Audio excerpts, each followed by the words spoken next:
Köszöntöm azokat, akik csak hangban, de azokat is, akik képben és hangban is most is követnek bennünket. A feliratkozás szorgalmazása természetesen ezúttal sem marad el. Feliratkozhatnak hozzánk itt a youtube.com-on, a Friderikus Podcast oldalán, a képernyő alatt kissé balra megtalálható feliratkozás gombra kattintva, de ha kényelmesebb, úgy kérem iratkozzanak fel a facebook.com-on, ott is a Friderikus Podcast csatornát kell megtalálni, és ott a fejléc alatt kissé jobbra található követem gombot kell egyszer megnyomni. Ha megtették és feliratkoztak itt vagy ott, megköszönöm. És akkor már is jöjjön egy rövid részlet mai témánkból és beszélgetésünkből.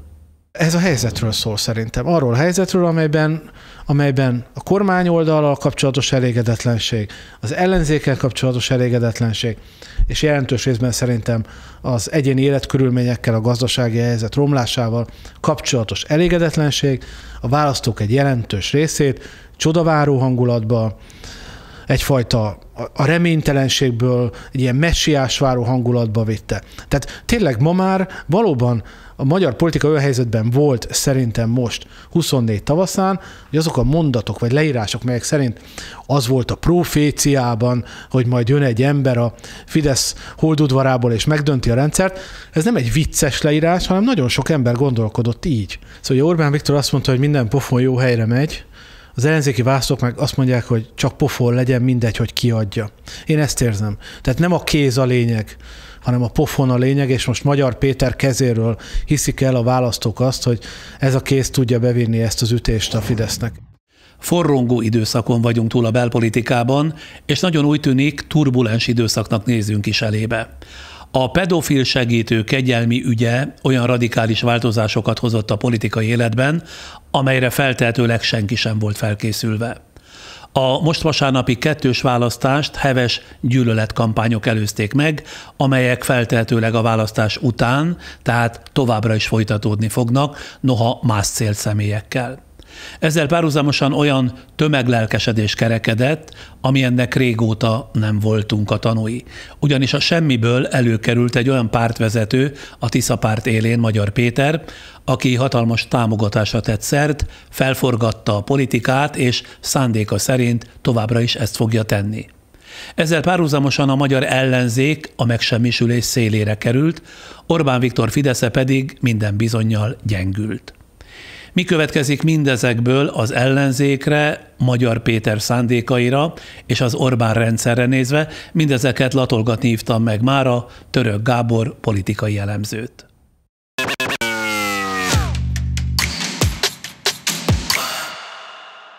Kíváncsi vagyok, hogy egy magafajta izzig-vérig politológus, aki úgy képzel az ember, hogy a nap 24 órájából 16 órán át keresztül a politika részletkérdéseit lesi, olvassa, azt kutatja, egy ilyen alkalomból, mint ez a választás a legutóbbi vasárnap, ez önnek a legnagyobb intellektuális élvezet? Sok intellektualitás nincs abban, hogy az ember az adatokat nézegeti.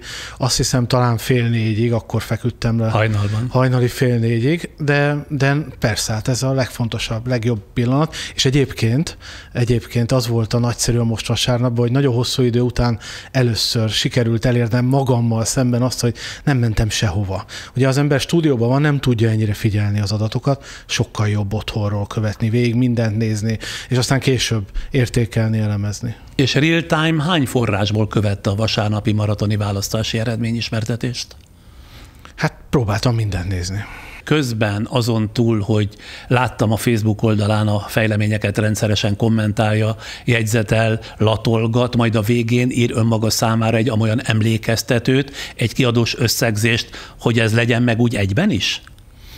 Hát az van, hogy az egyetemen magyar politikai rendszer kapcsán folyamatosan frissíteni kell dolgokat, úgyhogy én azt már vasárnap éjszaka, illetve hétfő hajnalban elkezdtem ilyenkor. Persze, tehát nem egy emlékeztető, de azért a feldolgozás elkezdődik onnantól kezdődően. Hát annyi izgalmas adat keletkezik ilyenkor, hát most ugye már eltelt pár nap a választás óta, de még most sem mondanám, hogy mindent, ami érdekelt, meg tudtam nézni, már pedig rettenetesen izgalmas dolgok vannak, tehát ilyenkor mondjuk, ahol lakom, a falunak az adatait meg tudtam nézni, meg össze tudtam vetni a korábbiakkal, tehát van még 3200 település, és úgyhogy ez hosszú ideig fog tartani, amíg az ember ezeket nézegeti. Na jó, mindjárt belemegyünk a részletekbe, de előtte egy rövid életrajzot mellékelek önhöz is, ahogy vendégeink esetében ezt szoktam.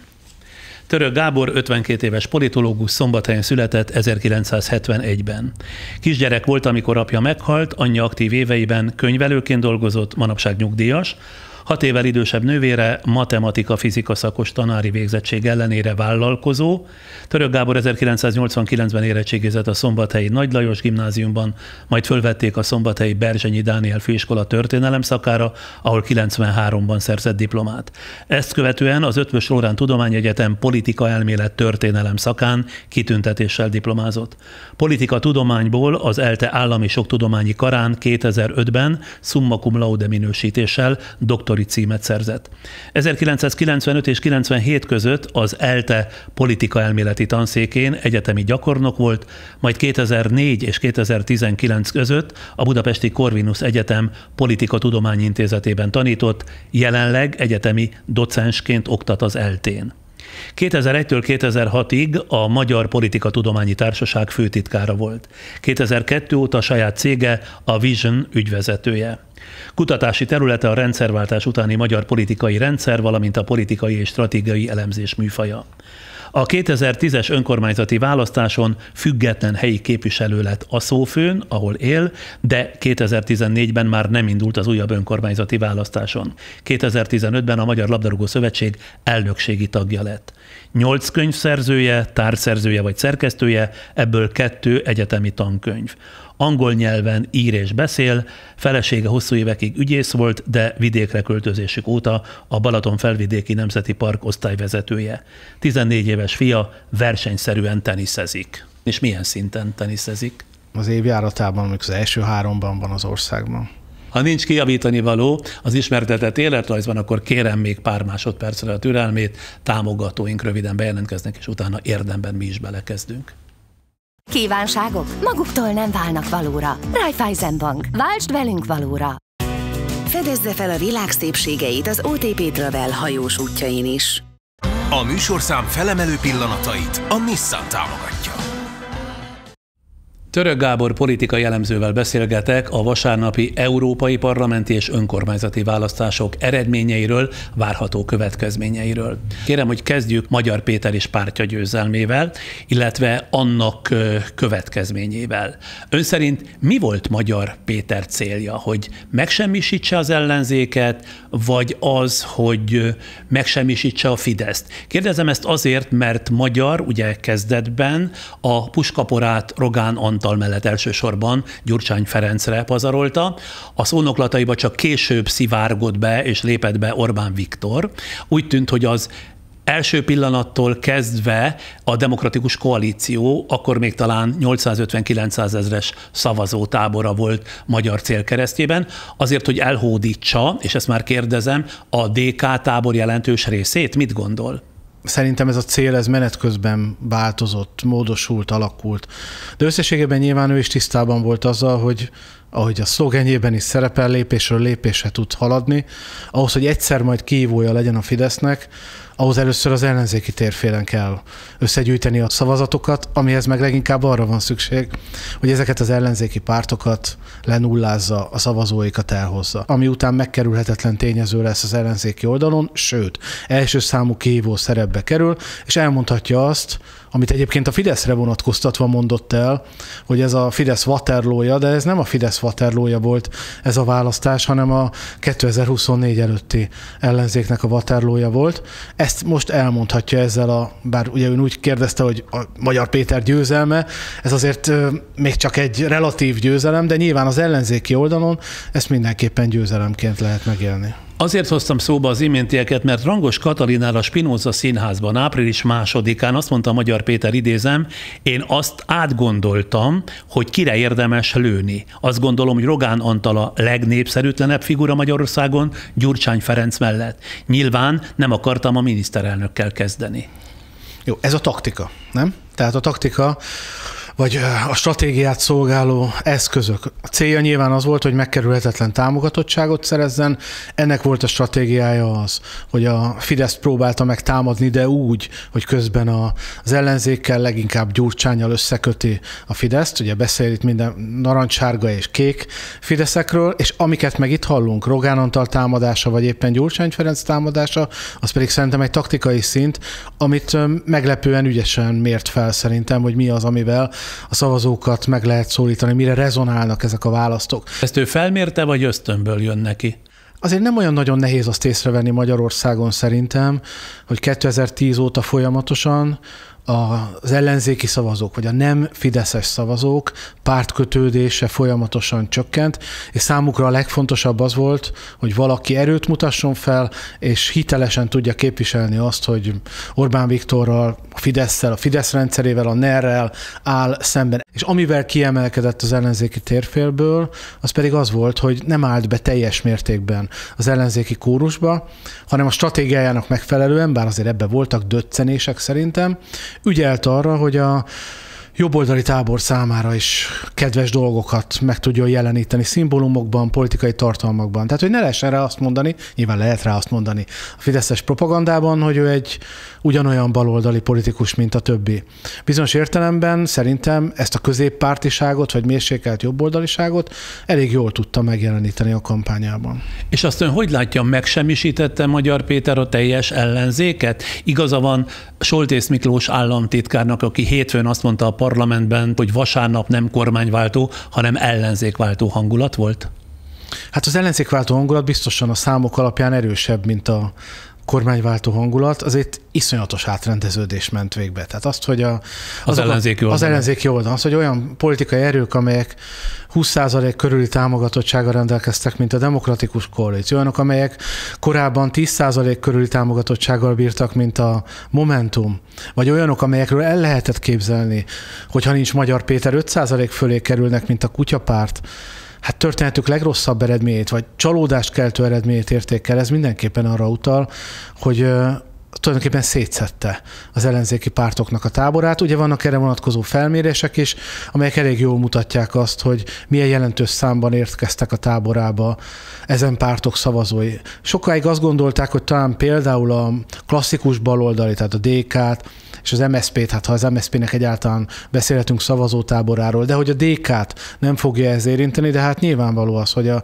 DK szavazók, vagy potenciális szavazók egy jelentős része is Magyar Péter irányába ment el. És akkor még arról nem beszélünk, hogy olyan pártok, amelyek azért látszottak korábban, mint a Jobbik, amelyik 2010-ben és 2014-ben is, sőt, hát még 2018-ban is közel 20%-os támogatottsággal rendelkeztek, azok most keresgélni kell a számait, és hát az 1% alá kerültek, de ugyanez igaz egyébként ugye az LMP-re is, amelyik a fővárosban ugyan a Vitézi Dávidos vezércselnek köszönhetően tényező maradt 3 képviselővel, de hát az országban az Európai Parlamenti listája nem, hogy közel volt az 5%-hoz, hanem az 1% alatt maradt. És miért ment ilyen könnyen az ellenzék megsemmisítése? Nyilván ennek vannak külső és belső okai. A külső az Orbán rendszer a maga választási törvényével, a maga médiájával, propagandagépezetével, és azzal, hogy sok milliárd forintot is felhasznált az ellenzék lejáratására és megsemmisítésére, illetve szétzilálására. De melyek az ellenzéken belüli okok, amelyek ilyen könnyen az ellenzék megsemmisítéséhez vezettek? Hát a mókuskerék szerintem az, hogy az ellenzék 2010 óta ugyanabban a mókuskerékben pörög. A szavazói, a kormányváltást akaró szavazók 14-ben, 18-ban és 22-ben is reménykedtek, majd írtózatos mértékben csalódtak. Pont emiatt alakult ki az, hogy egyre inkább az volt a fontos csak, hogy valakibe belelássák azt, hogy hiteles kormányváltó lehet, és Magyar Péternek azért az ütemérzéke kiváló volt. A kegyelmi botrány, eleve az a pikantéria, hogy ő a Fideszből érkezett, hogy a volt felesége érintett volt a kegyelmi botrányban, ő lett volna a Fidesznek a listavezetője. Ezek olyan szerencsés körülmények, amelyek miatt a figyelem iszonyatos mértékben ráirányult. Szóval, hogy azért ezek a szerencsés körülmények hozzájárultak ahhoz, hogy övé lett a színpad, de az, hogy ezen a színpadon sikeresen tudott teljesíteni, az már nyilvánvalóan az ő személyes politikusi képességeit minősíti. Most arra kérem, hogy mondja el a véleményét a jelentősebb ellenzéki pártokról és vezetőikről. Mi volt például a legfontosabb hibája a Demokratikus Koalíciónak, a Momentumnak, az LMP-nek? Ön szerint ezen pártok vezetői mit láttak, illetve mit csináltak rosszul? Nem lehet úgy beszélni ezen pártok politikai teljesítményéről, hogy nem látjuk, hogy milyen rendszerben kellett megküzdeniük. A mókuskerék ezért szerintem egy találó metafora, mert azt a mókuskereket nem ők építették, de a Fidesz rendszerében azért nagyon nehéz lett volna ebből, különösen olyan kontraszelektált módon, hogy ezek a pártok működtek, sikeresen kitörni. És láttuk, hogy rengeteg mindennel kísérletezett az ellenzék. A 14-es, a 18-as, a 22-es indulás egészen különböző stratégiák mellett hozta ugyanazt az eredményt. Hogy mi ezen pártoknak a legnagyobb problémája, hibája, szerintem leginkább az, hogy a szavazók igazán nem ismerték ezeket a pártokat. Abban az értelemben, hogy ezek a pártok azon túlmenően, hogy lehetett róluk tudni, hogy kormányváltást kívánnának, nem meséltek történetet. Nem volt azonosulásra alkalmas, könnyen átélhető mondani valójuk. Ugye ezt szokás manapság narratívának hívni. Szerintem a politikában elképesztő versenyelőnyt biztosít egy szereplőnek, ha tudnak hozzá viszonyulni a választók. Tehát mondjuk a Demokratikus Koalíciónak, de akár vehetjük a Momentumot is, milyen narratívát kellett volna építenie? Hát, hogy kik ők és mit akarnak. Ha megkértünk egy választót, én ezt időnként szoktam az ismerősi körömben gyakorolni, hogy egy üres papírra írja le, hogy mi a Momentum, mi a DK, mi a Jobbik, stb. Vagy a másik oldalra megírja le, hogy Fidesz. Még a Fidesz ellenes szavazók is mindig le tudták írni, hogy a Fidesz micsoda, mit akar a Fidesz.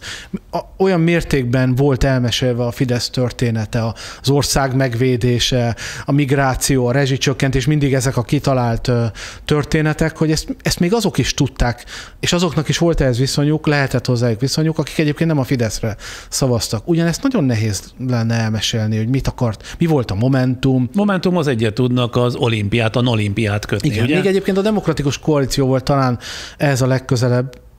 Azt gondolom, hogy a Demokratikus Koalíció működött leginkább pártszerűen az elmúlt időszakban. Az ő problémájuk az az üvegplafon, amit szerintem a Gyurcsány korszak és a Gyurcsány Ferenc személye jelentett abban, hogy a választók szélesebb köréhez egyszerűen nem tudott eljutni a Demokratikus Koalíció politikája, pont azzal amiatt az ellenszenv miatt, ami vele kapcsolatban tartósan fennmaradt. Hát jól látható ez a politikusi elutasítottságban. Neki ugyan volt egy jól azonosítható tábora, de azon kívül még az ellenzéki oldalon is nagyon jelentős elutasítottság kísérte. Szerintem ott leginkább nem ez a tudatos politikai munka, hanem ez az adottság, ez a versenyhátrány, amit Gyurcsány Ferenc személye jelentett, tette lehetetlenné azt, hogy a célját, mely szerint az ellenzék vezető ereje legyen, befussa. De egyébként azt gondolom, hogy ha nem jött volna Magyar Péter, akkor a Demokratikus Koalíció számára ez egy kifejezetten sikeres választás lett volna, hiszen nagy valószínűséggel ebben a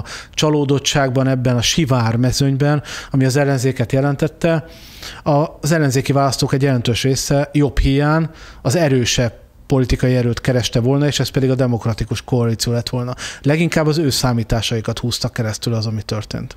Ha már itt tartunk, a Demokratikus Koalíció, ahogy követtem, ugye árnyékkormányt alakított, szakértőkkel, társadalmi szervezetekkel tárgyalt, programokat írt, ezeket mind-mind el lehetett olvasni a Facebook oldalukon, sajtótájékoztatók tömegét tartotta, amelyekről persze a sajtó csak elvétve számolt be, én egy darabig ebből sportot csináltam, hogy számoltam. De mintha a választóival például nem foglalkozott volna akár a DK sem. Én nem gondolom úgy, hogy a Demokratikus Koalíció ne törődött volna a saját szavazóival. A Demokratikus Koalíció, ebben egyébként konszenzus van az elemzők között, akár jobboldaliak, akár baloldaliak. A leginkább pártszerűen működő szervezet volt az ellenzéki térfélen, amiket mond is, a árnyék kormány megalakulását, egy csomó olyan dolgot csináltak, amit tankönyvi értelemben jó, hogyha egy ellenzéki párt ezekkel kezd, próbálta mutatni az erejét, próbálta magát pozícionálni a legerősebb ellenzéki pártként. Ezeket szerintem tankönyvi értelemben jól csinálta. Csak nem tudta tudta áttörni ezt az üvegplafont, amit még egyszer mondom, szerintem az egész előzmény története, a Gyurcsány korszakhoz való viszonya és Gyurcsány Ferenc személye jelentett. Ebben mennyi volt mondjuk a Fidesz szerepe, és mennyi Gyurcsányé? Itt bizony az én képemet a riválisaim is alakítják, és ebben a Fidesz nagyon tudatos volt, és nagyon sikeres, nem csak Gyurcsány Ferenc személye kapcsán, hát Vona Gábor és más ellenzéki vezetők is megszenvedték, de azért lássuk a másik oldalt is, tehát Gyurcsány Ferenc kormányzása, politikája is jelentős mértékben hozzájárult megítélésem szerint ahhoz, hogy a megítélése az ellenzéki oldalon is ugyanaz, vagy nagyon hasonló jelentéskörökben, mint a kormány oldalon. A demokratikus koalíció esetében az a furcsa, hogy mindenki pontosan tudja, amit a Telex újságírója leírt, innen veszem az idézetet, hogy tudniillik a Fidesznek kényelmes dolga volt, mert eddig csak, idézem szó szerint, a 18 éve folyamatosan és nagy műgonddal építgetett ellenségképre, Gyurcsány Ferencre kellett tüzelnie. Ugyanezt elmondta Magyar Péter is a Puzsér Róberttel folytatott eszmecsere során, idézem őt is, a Gyurcsány ellenesség meghatározta az alapvetésünket, mindig ezt hallottuk ott belül, erre szocializálták, erre trenírozták az embereket, hogy de ha mi nem, akkor jön a Gyurcsány. Ez olyan volt, mint a német gyerekeknek az orosz gyerekeknek a német, és ezt nagyon ügyesen építgették. És hiába a Gyurcsány ellenesség ugye sok éven át felépített Orbáni konstrukciója, erre céloztam az előbb, mégsem Orbán legsikeresebb karaktergyilkosságának tartják a hangadók és újságírók, mégsem szálltak szembe vele, hanem azonosultak ezzel, és tulajdonképpen saját véleményükké tették. Önnek erre mi a magyarázata? Én nem gondolom, hogy ez csak a sikeres megbélyegzésnek a következménye. Szerintem sokan őszintén gondolják azt az ellenzéki oldalon a 2010 előtti időszakról, amit gondolnak. Politikailag is egy sikertelen korszak volt, tehát nem nagyon lehet sikeres korszaknak nevezni azt, amelynek a vége a miniszterelnök lemondása, majd az ellenzék kétharmados győzelme még a régi választási rendszerben. Ez azt hiszem, hogy ennél nagyobb kudarc nincs. És hát azért objektíven is, ha megnézzük a gazdasági helyzetet, egyéb mutatókat, akkor azért látható, hogy az időszak, még ha ez nem is minden tekintetben csak a kormány döntésétől függött, lásd a 2008-as gazdasági válságot, azért az a korszak kiemelkedően negatív időszaka a magyar politika történetnek. Szóval, hogy ez felépült. Most persze ezt lehet magyarázni, lehet ezzel szembe menni, lehet ezt nem figyelembe venni, de akkor is ez felépült. Gyurcsány Ferenc valójában egy szimbólummá vált a magyar politikának, amely, ahogy mondja, táborteremtővé vált, vagy táboregyesítővé vált a fideszes körökben, és megosztottá vált az ellenzéki körökben. Ez teljesen világos, ez is a mókuskerék része, és ebből valószínűleg az ellenzék csak akkor tud kitörni, ha ezt vagy nem veszi figyelembe, vagy leszámol ezzel. A Momentum törekvés, hogy most erről az aspektusról is ejtsünk pár szót, folyamatosan ugye az volt, hogy kisöpörjék a szerintük óbaloldali ellenzéket, ez a kifejezés az ő kifejezésük volt. Fekete Győr András már 2020-ban nyugdíjazandó elemekről beszélt, akiknek távozniuk kell a politikából. Mint tudjuk, nagy bukás lett a vége ennek a már 2021-es előválasztás alkalmával is a Momentum számára. Aztán Gerencsér Ferencnek, a legutóbbi Momentum elnöknek mindösszesen annyi jutott az eszébe, hogy 2 volt kis titkár uralja a magyar politikát, aztán megint csak nagy bukás lett ennek is a vége, majd tavasszal Donát Anna hirdetett frontális háborút a DK és Gyurcsány Ferenc ellen, az eredményt látjuk, a párt csak nem megsemmisült most a választáson. Ön szerint, és ide akarok kiukadni, mire fel volt ez a momentumos elbizakodottság, hogy ők egyedül is képesek átvenni az ellenzék feletti uralmat? A Momentum fő problémája szerintem ez egy stratégiai vakság volt. Stratégiai vakság abban az értelemben, hogy nem látta, hogy ezek a mondatok, amelyek lehet, hogy a napi hírversenyt megnyerik, vagy Donát Annát ezt követően, amikor elmondta ezeket, vagy megírta ezeket, hetekig behívják stúdiókba, de hát utána mi következik ebből? Lesz-e együttműködés? És utána a Momentum már arról kezdett el beszélni, hogy hogyan lesz majd a választási együttműködés. Tehát nem lehet azt csinálni, hogy felmegyünk a közös listára, majd utána támadjuk a demokratikus koalíciót. Tehát nem lehet egyszerre kívül és belül, ugye, ahogy szokták mondani, a macska nem tud fogni egeret kint és bent is. Szerintem ez volt a legnagyobb problémája a Momentumnak. Ugyanez megint a mókuskerék. A mókuskerékből kiabálta azt, hogy fúj mókuskerék. Szóval Magyar Péter meg a mókuskereket összetörte. De azt, hogy a szavazók most így megbüntették a Momentumot, ugye nem csak az Európai Parlamentben nem jutottak be, de a fővárosi közgyűlésbe sem, egy alapvetően azért mégiscsak budapesti politikai erő, azért az jól mutatja azt, hogy ezek a dolgok nem voltak jól átgondolva. Aztán itt van az LMP, az LMP és Ungár Péter a 2022-es választás előtt azt hirdette, hogy nem Orbán rendszerét kell leváltani, csak ügyekben kell győzni, és a Momentumhoz hasonlóan felmondott tulajdonképpen minden lehetséges szövetséget az ellenzéki pártok között. Túl azon, hogy személyes hitelességi deficitet jelenthetett Ungár Péter számára a családi és vagyoni háttere, és ezt látszott erősíteni a volt fideszes államtitkár Vitézi Dávid LMP-s jelölése a főpolgármesteri posztra. Ön szerint Ungár Péter mit rontott el?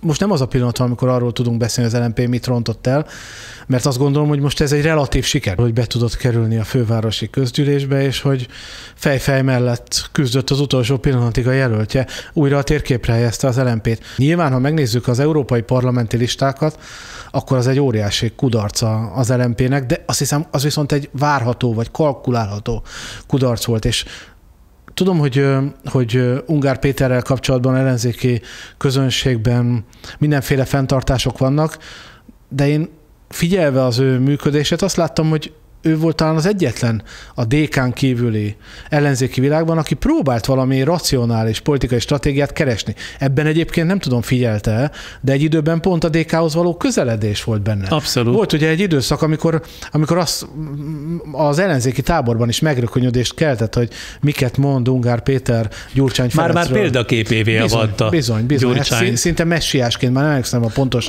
kifejezésről, hogy valami zsenihez hasonlította. Igen, zsenihez hasonlította, így van. Ott voltak is ilyen találgatások, hogy elsőként kérezkedik fel a láthatóan emelkedő DK-s léghajóra, de aztán azt gondolom, hogy felismerte, hogy ez nem az LMP útja, és megpróbálta ezzel a barba trükkel, amit most látunk Vitézi Dávidnak a jelölésével, megoldani a helyzetet. Ugyanakkor nem gondolom, hogy ez hosszú távon kifizetődő lesz az LMP-nek, amit egyébként mondom még egyszer az országos támogatottsági adatok is mutatnak, mert bár fővárosban 3 képviselővel hát valamennyire életben maradtak, és részei lesznek annak a játéknak, ami most a fővárosi közgyűlésben kialakul, de mi lesz 2026-ban?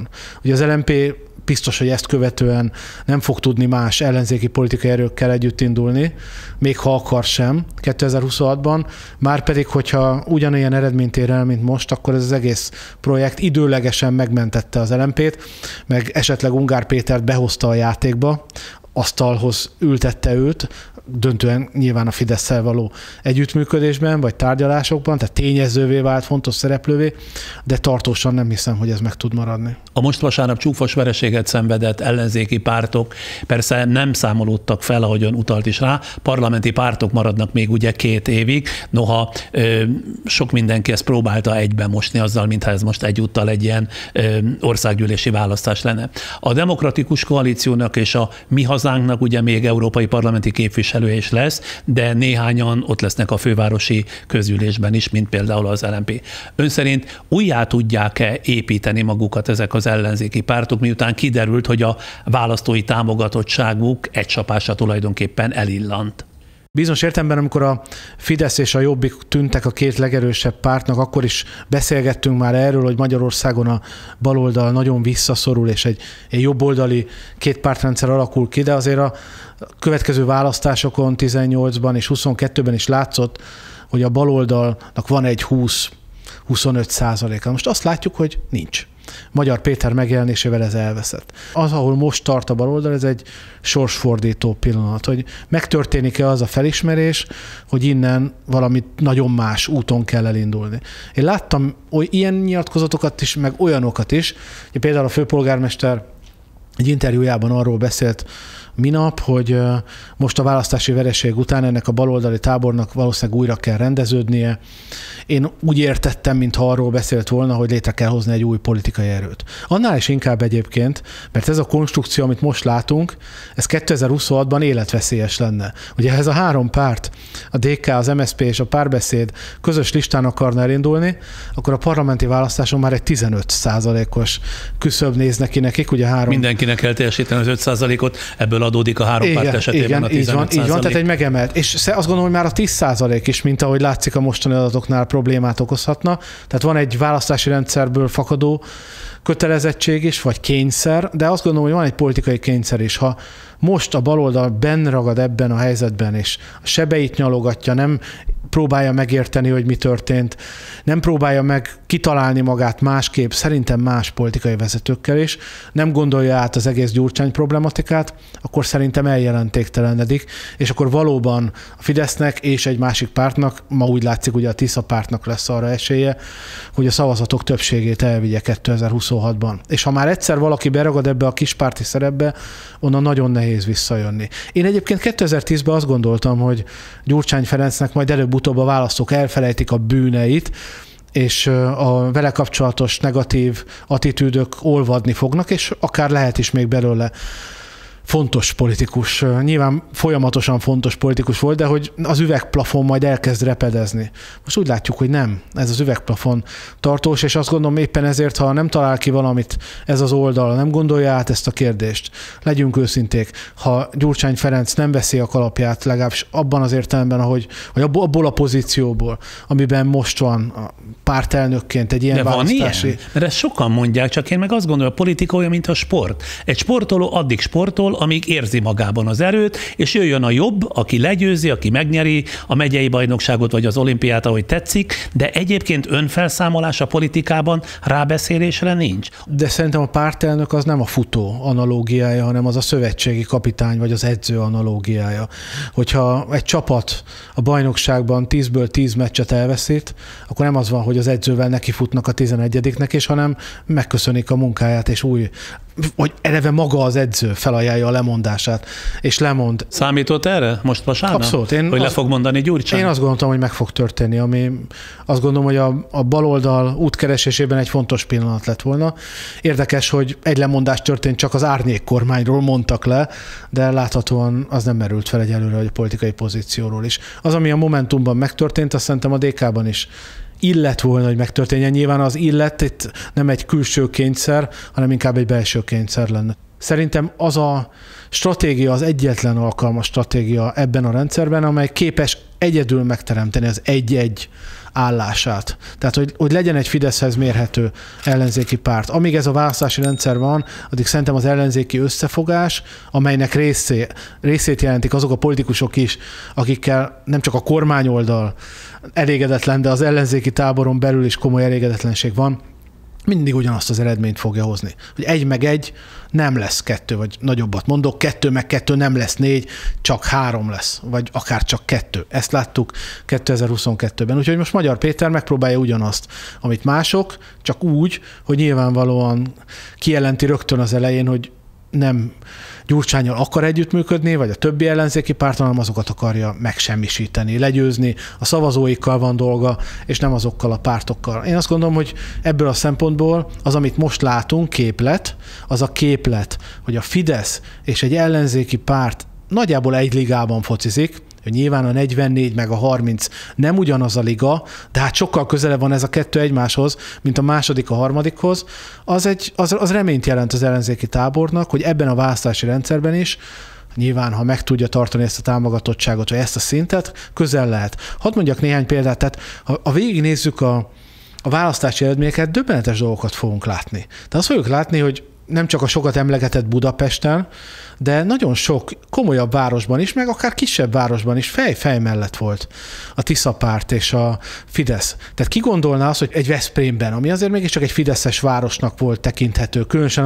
a mostani, tehát 2010 óta terjedő időszakban, annak ellenére is, hogy volt ugye időszak, amikor a 2/3 ott veszett el egy időközi választáson, Veszprémben 1%-ponton belül volt a Fidesz és a Tisza párt. Egy 14 éve kormányzó párt mindenféle hatalomgyárral, energiával, erőforrással, meg egy 2-3 hónapja létező, valójában nem létező, helyben biztos, hogy nem létező politikai erő. És rengeteg ilyen van. Hát Szegeden 38-30-ra nyert a Tisza párt, Nyíregyházán nyert a Tisza párt. És ilyen 20 000-es, 10 000-es városokban fej mellett látjuk őket állni. Ez egy teljesen új képlet. Ilyet senki nem tudott magyar politikában 2010 óta produkálni, sem az MSZP, sem a Jobbik, sem a DK. Ebből a szempontból mondom azt, hogy képességesebb a helyzet az ellenzék szempontjából most, mint korábban. Nyitunk majd egy Magyar Péter fejezetet bevezetőt és a beszélgetésben, de még visszatérnék tulajdonképpen a baloldalhoz. Mert nyilvánvalóan az ugye nem igaz, hogy a világban nincs baloldali megközelítése a politikának, és nincsenek baloldali vagy baloldali módon kezelt társadalmi problémák, és az sem igaz, mondom én, vagy gondolom én, hogy Magyarországon nincsenek baloldali szavazók, hiszen azért bőven vannak. De miért van az, hogy a magyar politikát e pillanatban két jobboldali párt uralja? Ha a választókat gazdaságpolitikai értelemben vizsgáljuk, akkor a választók nagyjából hasonló dolgokat akarnak. És ha megnézi a Fidesz gazdaságpolitikáját, az ebből a szempontból nem nevezhető kifejezetten csak jobboldalnak. A helyzet az, hogy amikor mi balról meg jobbról beszélünk, nem ebben az értelemben használjuk. A baloldaliság és jobboldaliság Magyarországon alapvetően nem elosztási kérdésekhez, gazdaságpolitikai kérdésekhez kapcsolódik, hanem inkább kulturális, ideológiai kérdésekhez, szimbolikus kérdésekhez. Ebben az értelemben viszont kétségtelen tény, hogy a magyar választók többsége az inkább jobboldali, nemzeti érzelmű. Ez jól látszik abban is, hogy Magyar Péter, ahogy ezeket a szimbólumokat használja, az az ellenzéki táborban is például milyen komoly rezonanciát vált ki, mennyire természetes a kormányváltást kívánó, nem fideszes szavazóknak nem is. Jobb, nem bal, igen, hanem magyar. Magyar, így van. Ez ezekkel való azonosulás. Tehát azt gondolom, hogy egyszerűen erről van szó, és bizonyos értelemben ez is egy vakság a baloldali pártok részéről, hogy pont ezeket a lehetőségeket nem kihasználatlanul hagyják. Tehát teljes mértékben átengedte ennek a kérdésnek, tehát kulturális ideológiai kérdéseknek a tematizálását a jobb oldalnak, amely nyilvánvalóan ezt maga mögött tudhatja ezekben a kérdésekben a társadalmi többsége. És miféle ellenmondásokhoz vezethet, ha igazából két jobboldali párt van a térfélen? Ha megnéz egy Magyar Péter beszédet, akkor azért annak 70-80%-a nem tér el attól, amit egyébként más ellenzéki politikai erők mondanak, ami nyilván a Fidesz által tett dolgoknak egyfajta antitézise, vagy -1-jel való megszorzása. Tehát ebben az értelemben, ha két jobboldali párt versenyez, attól még nem szűnik meg a politikai verseny. Lengyelország a példa, az egyik politikai erő az Európai Néppártban, a másik a radikális politikai táborban szerepel, de hát iszonyatos ellentétek és feszültségek táplálják ezt a lengyel belpolitikát. Én nem arra számítok, hogy két jobboldali politikai erő versenye az Magyarországon zárójelbe tenni a politikai versenyt, sőt, azt gondolom még élesebbé tenni. Inkább egy következménye lehet, hogy eltűnnek ezek a baloldali gazdaságpolitikai témák, amik egyébként nem tűnnek el, mert ma sincsenek igazán tematizálva, legfeljebb lózungok szintjén. Társadalmi igazságosság, jövedelmek újraelosztása kérdése.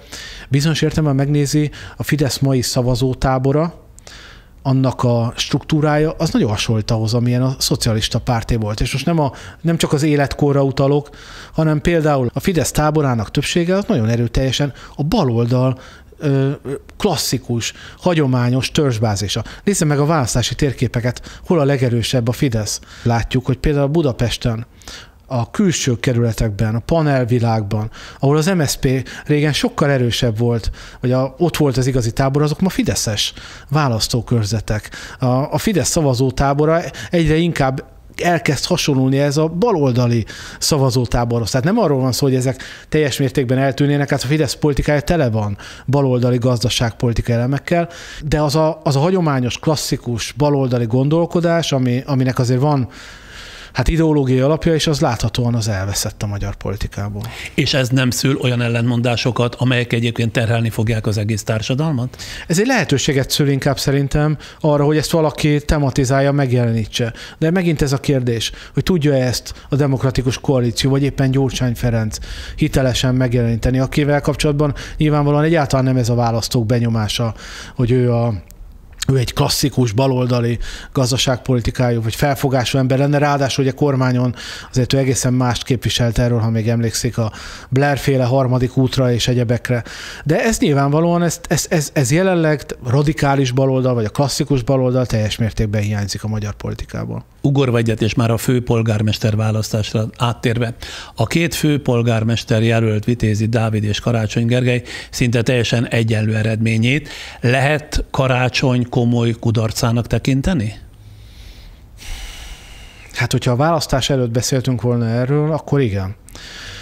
Csak hát ugye itt egy speciális helyzet alakult ki a Fidesz jelöltjének visszalépésével, hiszen azt jelentette, hogy a Karácsony Gergely riválisa 80-90%-ban számíthatott a Fidesz szavazóinak a támogatására, ami pedig azt jelenti, hogyha a Vitézi Dávidra közel 370 000, 371 000 szavaztak, nem nehéz felismerni ebben a szavazótáborban többségében a Fidesz szavazói. Tehát ez ugye egy több mint 250-260 ezres tábor Budapesten, attól függ, az európai parlamenti adatokat nézzük, vagy a fővárosi listás szavazás, de mondjuk egyezünk meg abban, hogy nagyjából egy 200-250 ezres tábor. Onnantól azért nyilvánvaló volt, amikor Szentkirály Alexandra bejelentette a visszalépését, hogy ez egy nagyon kiélezett verseny lesz, és az igazi kérdés az lett, vagy az merült fel, hogy a Tisza párt szavazói hogyan fognak dönteni Budapesten. Az adatokból az látszik, hogy a Tisza párt szavazóinak többsége az Karácsony Gergelyt választotta. Persze ugye sose tudjuk bizonyítani, mert biztos voltak olyan fideszesek is, akik miután Szentkirály Alexandra visszalépett, Karácsony Gergelyre szavaztak, lehet, hogy volt 3-4-5 ilyen, tehát soha nem lehet nyilván a választás titkossága miatt ezt látni, de azért a kis szavazókori adatokból, ahol látjuk a párttámogatást is, meg látjuk a jelöltekre leadott szavazatokat, ki lehet következtetni. Sőt, van, ahol nagyon szépen ki is rajzolódnak ezek a mintázatok, hogy ki hogyan szavazhatott, kit hova lehet hozzáadni, melyik szavazót hova lehet odaadni. Annak ellenére, hogy Magyar Péter egyikre sem szavazott, sőt, ő érvénytelenítette ezt a lapját, és a végén ugye azt mondta, hogy sem egyiket, sem másikat nem tudja támogatni. Igen, csak hogy a Tisza pártnak ugye szintén a Fideszhez hasonlóan volt egy több mint 200 000-es szavazótábora Budapesten, és nagyjából olyan 25-28 000 körül volt az érvénytelen szavazatok száma.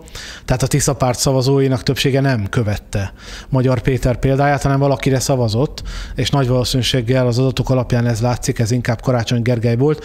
Valójában ennek köszönheti Karácsony Gergely azt, hogy a választást meg tudta nyerni. Egy nagyon minimális különbséggel. Karácsony Gergely számára, ha az újraszámlálás után ő marad a főpolgármester, elég abszurd helyzet alakul ki a fővárosi közgyűlésben, mivel ugye 10 helye lett a Fidesznek, 10 helye van a Tiszának, 6 helye van a DK-MSZP párbeszéd összefogásnak, a Vitézi Dáviddal Budapestért LMP-nek 3 helye, a Kutyapártnak ugyancsak 3 helye.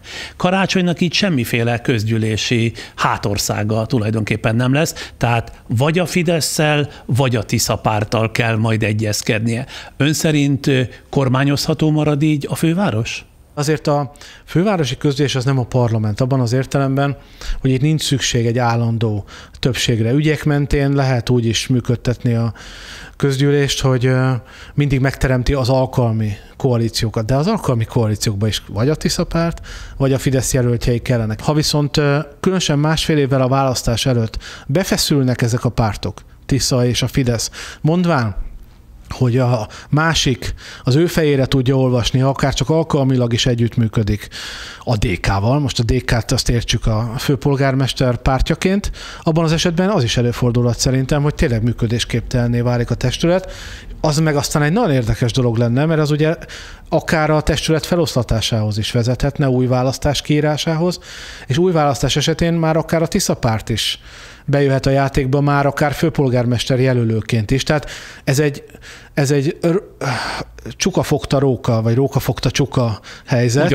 Ugyanazt jelenti, igen, csak gondolkodtam rajta, hogy melyik a helyes kifejezés, amiben, és tényleg ez a helyzet, hogy egyszerűen minden szereplőnek van valamekkora súlya, de a politikai érdekeik én nem látom, hogy hol lennének összetartatóak. Ugye Karácsony Gergely most azt mondja, hogy az ő legfontosabb versenyelőnye, hogy képes, mi is ő, a kompromisszumok embere, ugye? Vagy robotosa, azt szokta mondani, tehát, hogy ő képes ezeket megtalálni, hát embert próbáló feladat lesz. Erre vonatkozóan a Válasz Online újságírója, Magyari Péter összefoglalta Karácsony Gergely politikai pályáját, amit meglehetősen kanyargósnak jellemzett. Kezdte ugyanis Karácsony az LMP-ben, akkor Orbán és Gyurcsány dominanciája ellen határozta meg magát, majd átállt Bajnaihoz. Ezt követően rezzenéstelenül az MSZP és a DK támogatásával zugló polgármestere lett, aztán, ha jól emlékszem, az MSZP miniszterelnök jelöltje is volt egy pillanatra, majd 2021-ben az előválasztás alkalmával visszalépett Márki-Zay javára, csak hogy ne Dobrev Klára legyen a befutó miniszterelnök jelölt, majd most a választások előtt ugye szövetségre lépett a DK-val. Ezt a finoman szólva is nagyon kompromisszumkész magatartást elnézve, hogy az önkifejezésével éljek, ki lehet Karácsony következő partnere? Magyar Péter vagy a Fidesz? Hát Karácsony Gergely egy mocska, tehát nyilvánvalóan az látszott a választás estén is, hogy a legnehezebb helyzetekben is mindig talpra esik, és most is iszonyatosan szerencséje volt, hogyha igaz, hogy ez a 300 szavazat különbség meg tud maradni. Az egész politikai pályafutását ez jellemzi. Rengeteg szinte lehetetlenek látszó helyzetből valahogy kislisszant. Aki így követte Karácsony Gergely pályafutását, azt mondja, hajlamos vagyok ezekkel egyetérteni, hogy a DK-val való együttműködése az nagy valószínűséggel a választás estéjéig tartott, hiszen ez egy új helyzet, új eredmények vannak, és ezek az eredmények azt feltételezem, hogy a főpolgármestert is arra fogják késztetni, hogy tovább lépjen. Nyilvánvalóan látszik az, hogy ebben a konstrukcióban, amiben azért ő szerintem félszívvel vett részt, hiszen nyilván neki is vannak politikai elvei, még hogyha ezeket pályafutása során néhányszor egy unikummal ugye képes is volt. Úgy kezdte az unikum arra óta, hogy igen. Azt mondta, hogy Gyurcsányhoz több unikumot kell meginni, így, hogy az ember elviselje. Igen, de hát azért mégiscsak az LMP-ből indult, abból az LMP-ből, amelyik alapvetően a Gyurcsány rendszer meghaladására jött létre, és annak bizonyos értelemben kritikájaként született meg. Szóval nem hiszem, hogy neki olyan nagyon nehéz lesz egyébként ezen túllépni, inkább az a kérdés, hogy van-e erre fogadókészség. Korábban azt gondoltam, hogy talán a Vitézi féle frakcióval együtt tud működni, szerintem olyan mértékben elromlott a viszony kettejük között itt a választási kampány végén. Az előkerült hangfelvétel is azért ezt mutatja, bár Karácsony Gergely azt gondolom egy interjújában félig meddig elismerte, hogy ő hallható a felvételen, ő azt állítja, hogy ezek lehallgatott magánbeszélgetések, amelyekben az egyikben éppen arról beszél, hogy lapáttal kellene agyonütni Vitézi Dávidot, és más beszélgetésekben meg arra utal, hogy hogyan fogja majd kicselezni a politikai partnereit. Szóval, de itt a Vitézi Dávidos történet a lényeg, szerintem nagyon elfajultak a viszonyok kettőjük között, úgyhogy nem lesz, és a Ungár Péter és Karácsony Gergely között is, ott nem hiszem, hogy alkalmas lenne arra, hogy együttműködjenek, akkor meg kimarad. Hát senki. A Fidesz, vagy a Tisza? Vagy a Tisza párt, igen. De ha mégis megadva ezt a lehetőséget, Vitézi Dávid kerül neki győztesen a szavazatok újraszámlálásából, számára hátországot jelentene a Fidesz? Mit gondol? Hát vagy a Tisza párt. Ugye ezt se zárjuk ki. Tehát, hogyha most megnézzük a magyar politika karaktereit, akkor az a se nem bal, se nem jobb, vagy a se nem Orbán, se nem Gyurcsány vonal, az abban az értelemben Magyar Péterrel és Vitézi Dávidra is ráillik. Nyilván szintén a politikai érdekessége, hogy mennyire igyekeztek egymástól távol tartani magukat a választási kampányban, vagy a választások kapcsán. Egy csillag tűnt fel az égen, ami a másik csillagot nyilván elhalványította, és ez senkinek nem volt érdeke, de azt gondolom, hogy Vitézi Dávidnak sokkal nagyobb lenne a lavírozó lehetősége, vagy a játéktere, hiszen akár a Fidesszel, akár a Tisza párttal elméletileg elképzelhető lenne az együttműködés. Persze nyilván ez megint annak az ódiumát venné magára, akármelyiket is, de különösen, hogyha Fidesszel való együttműködést tenni, amit nehéz vállalni, hogy a kampányban kimondott szavak nem biztos, hogy azonosak azzal, ami később történik. Hát Vitézi Dávid nagyon beleállt ebbe. Szentkirály Alexandra visszalépése után azt mondta, hogy sem Fidesszel, sem a DK-val nem köt koalíciót. Én egy darabig egyébként ezt elhittem meg, hogy mondjam, csak ismerem a Fidesz természetrajzát, hogy előbb-utóbb úgyis rátelepedne, mindegy, hogy most mit ígér szegény Vitézi. Na ez lett volna az a szempont, amit még behoznék, hogy érdekel a Fidesznek az, hogy legyen egy működőképes koalíció a fővárosban, amiben ő szerepet vállal, de nem mint domináns szereplő, hanem mint az egyik szereplő. A Fidesz 14 éve úgy irányítja az országot, hogy domináns pártként nem tűr semmilyen elemetést, és nincs is szüksége semmilyen együttműködő partnere. Megérné a Fidesznek az, hogy ehhez a bizonytalan, kimenetelő döntésekhez kormányképes, vagy kormányzó erőként adja a nevét a fővárosban. Nem jobb a Fidesznek hátradőlni és megnézni, hogy mit hoz, mit szerencsétlenkednek össze a többiek a fővárosi közgyűlésben? Hát ha úgy táncol Vitézi, mint hogy a Fidesz fütyül, abban az esetben megéri, mert előbb-utóbb átmossa a saját sikerpropagandájába a főváros ügyeit is. Ez elképzelhetetlen? Nem, de az még mindig csak 14 ember. Ha Vitézi nyer, akkor a 10 fideszes a 3 LMP-s és Vitézi, az 14, a többség nincs meg, kell még valaki más. A Kutyapárt adhatná még magát esetleg, de akar-e a Kutyapárt együttműködni a Fidesz-el, és a Fidesz akar-e a Kutyapárttal? Igen. Egyébként a felvetése, amit mond, az azért nem annyira légből kapott, már abban az értelemben, hogy azért itt sok új arc kerül be a közgyűlésbe, olyanok is, akiknek egyébként politikai tapasztalatuk sincs. Például a Tisza párt esetén az egy nagy kérdés, hogy kik lesznek azok az emberek, na, tudjuk, hogy kik azok, csak hogy ők milyen politikusi arcéllel rendelkeznek, egészen pontosan mennyire ütésállóak. Semmit nem tudunk róluk gyakorlatilag a nevükön mennyire lojálisak Magyar Péterhez és a pártjához. Tehát amikor valaki nem kipróbált emberekkel jön, egy zöldmezős beruházás az mindig ilyen, az iszonyatos kockázatokat fut szerintem. Ez az egész Tisza párt projektre igaz nyilvánvalóan. Sok minden rosszat elmondtunk a régi pártokról, de a régi pártok legalább abban az értelemben ismerik egymást, már értem, hogy kipróbált emberek, még hogyha lejáratódott sok esetben, de mégiscsak a párt szempontjából megbízható emberek ülnek sok helyen. Most ide beül 10 ember, akiről Magyar Péter sem tud igazán sokat. Az Európai Parlamentbe beül 7 ember, ráadásul miután kevesebbet adott meg, ugye, ezért átfedések is lesznek a személyek között. Egy-egy embernek, ha nem is ahogy ön mondta, a megvásárlása, de elbizonytalanodása, vagy gondolkodása, vagy más döntése, az nagyon nehéz helyzetbe sodorhatja a Tisza pártot is, meg akár a fővárosi viszonyokat is átrendezheti.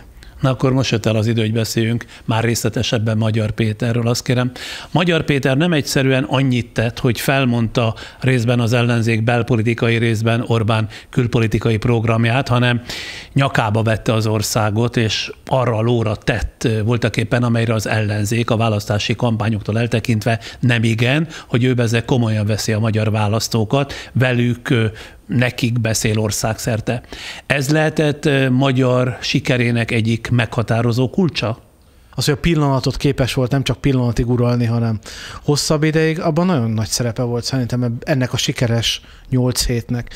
Azt el kell mondanom, hogy én meg voltam arról győződve, hogy ez egy kudarcos vállalkozás lesz. Magyar politikában keveseknek sikerült ez, és hogy egy új politikai szereplő elmegy, vidéket járja. Én azt gondoltam, hogy ez azt fogja jelenteni, hogy ő kimarad az országos hírekből, kimarad a fontos dolgokból, és pont a választási kampányban hát egy ilyen közepes érdeklődésre számot tartó vidéki rendezvényekkel elhasználja saját magát, elégeti az energiáit, meg elégeti saját magát, és nem így történt. Azt gondolom, hogy ez egy nagyon fontos eleme a Magyar Péter jelenségnek, vagy nagyon fontos hozzáadott értéke annak, amit róla gondolunk, mert valóban őt a pillanat emelte fel, ez igaz, a helyzet hozta, de az, hogy meg tudott maradni, és hogy például sikeresen tudott menedzselni egy ilyen országjárás, azt szerintem nagyon komoly politikusi képességeket mutat meg róla. Ez komoly teljesítmény volt szerintem. Ráadásul Magyar Péter, ahogy én követtem, mind a majd 200 vidéki állomásán szinte szóról szóra ugyanazokat mondta, kiegészítve néhány az adott helynek szóló ilyen helytörténeti megjegyzéssel. A rajongók többsége ugyanakkor úgy viszonyult ez, hogy nyilvánvalóan ismerhette már ezeket a szövegeket, hiszen minden beszéd ott volt ugye magyar Facebook oldalán, mégis az emberek láthatóan vágytak rá, hogy nekik is elmondja ugyanazt, velük is megcsinál ugyanazt, kórusban a felelgetést, a kezek megfogását, az éneklést, a szeretethintését, és így tovább. Ön mivel magyarázza ezt a hatást, a Magyar Péter effektet? A kampányirodalomban mindig van egy ilyen kis vicc, hogy a politikus áll a tükör előtt, és akkor mondja a feleségének, hogy 200 ragyogó beszédet mondtam, és akkor a feleség mondja, hogy nem drágám, te 200-szor mondtad el ugyanazt a beszédet. Erről beszélünk. Mert hogy a jó politikusnak valóban az egyik ismérve a monotónia tűrés saját magával szemben is, mert én azt gondolom, hogy én például, aki követtem ezt az országjárást, valóban már kívülről tudtam, hogy most mi fog következni, de ő képes volt ezt a fegyelmezettséget megvalósítani. Ezt ellenzéki politikusoktól ilyet nem nagyon láttunk. Még Márki-Zay Péternek az országjárása volt ehhez hasonlítható, de ő ugye, mint művész lélek azért elég sok felé elvitte ezeket a beszédeket. Az a fegyelmezettség, ahogy Magyar Péter ezt végigvitte, az is szerintem egy fontos erény, vagy fontos politikusi erénye. Nem akarnám nagyon túl dicsérni, mert sok mindent még nem láttunk az ő politikusi erényeiből, de amit láttunk, az szerintem elismerésre méltó, és megkülönbözteti az ellenzéki politikusok táborából. Nyilván valaki, aki Orbán Viktoron nő fel, abban az értelemben, hogy abban a közegben, és Orbán Viktor beszédeit követi, Orbán Viktor tartja bizonyos értelemben szerintem a példaképének. Én azt feltételezem, hogy Magyar Péter most leszámítva az Orbánizmussal kapcsolatos kritikáját valójában politikai, technikai értelemben Orbán Viktor tartja zsinórmértéknek vagy mércéjének, és szóval hogy ezek azért nem olyan nagy dolgok szerintem, hogy valaki, aki politikus akar lenni, tudja azt, hogy hogyan kell eljárni. Én ezen csodálkoztam mindig az ellenzéki politikai táborban, hogy olyan dolgokat, amelyek nem a győzelemhez kellenek, hanem amelyek szükséges, de nem elégséges feltételei annak, hogy valaki sikeres legyen, azokat sem tudják végrehajtani. Az ismétlés, tehát ugyanazt kell mondani, ugyanúgy be kell vésni dolgokat, ismeri ezt a lépésről lépésre.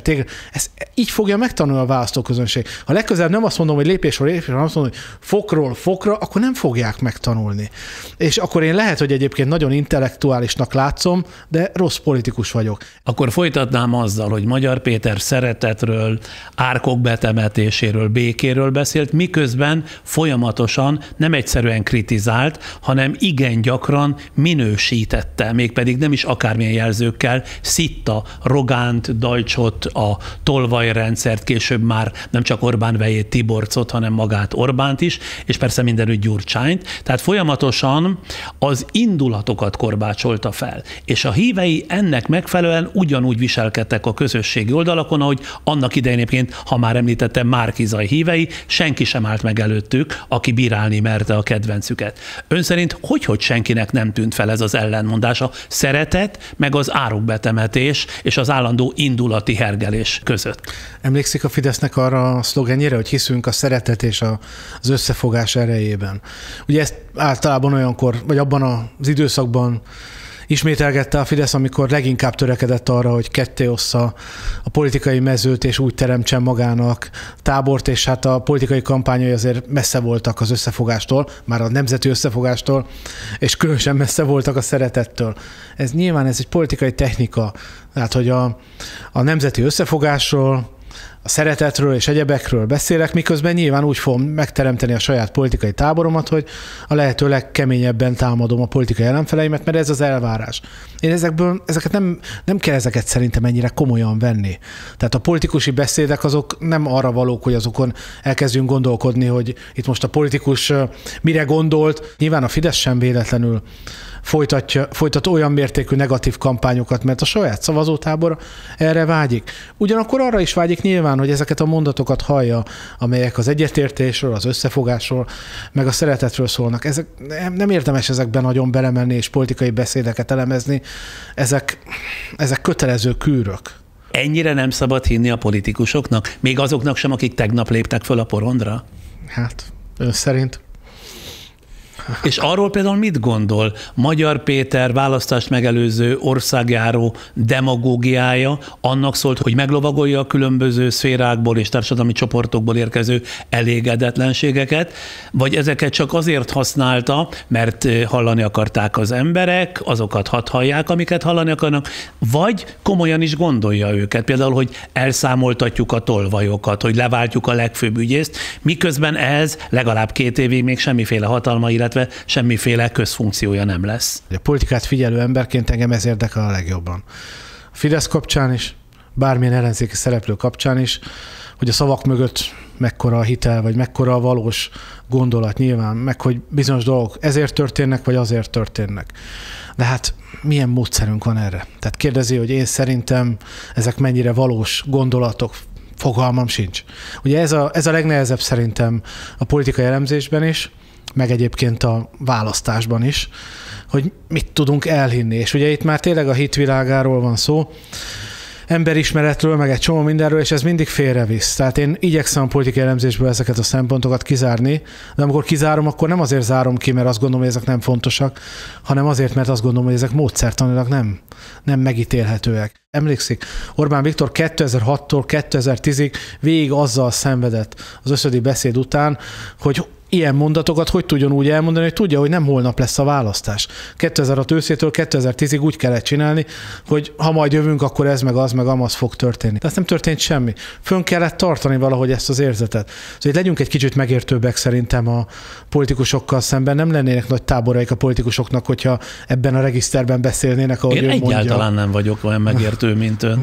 Egyáltalán nem. Regiszter ide, regiszter oda. Én azt gondolom, hogy egy politikus is mondjon igazat. Különösképpen az, és ezt nem is tudom, kitől hallottam, de nagyon igazat adtam neki, hogy tudnék, aki ma föllép erre a politikai porondra, annak nem illik azzal kezdeni, hogy rögtön ezekkel a politikusi közhelyekkel már rendelkezik. Tehát, hogy tudja, hogy kell viselkedni, mit kell mondani, az legyen még naív és beavatatlan, és mondja azt, amit persze a hallgatóság is akar hallani, de annak legyen valami köze a valósághoz. De ha meg úgy viselkedik, ahogy most ön mondta, ha így kezd el egy politikus beszélni, az igazat mondja, csak is az igazat, és abban a formában, akkor meg mi lesz a vége? Hogy az európai parlamenti választáson kap 4,5%-ot, és mi az ön első kérdése?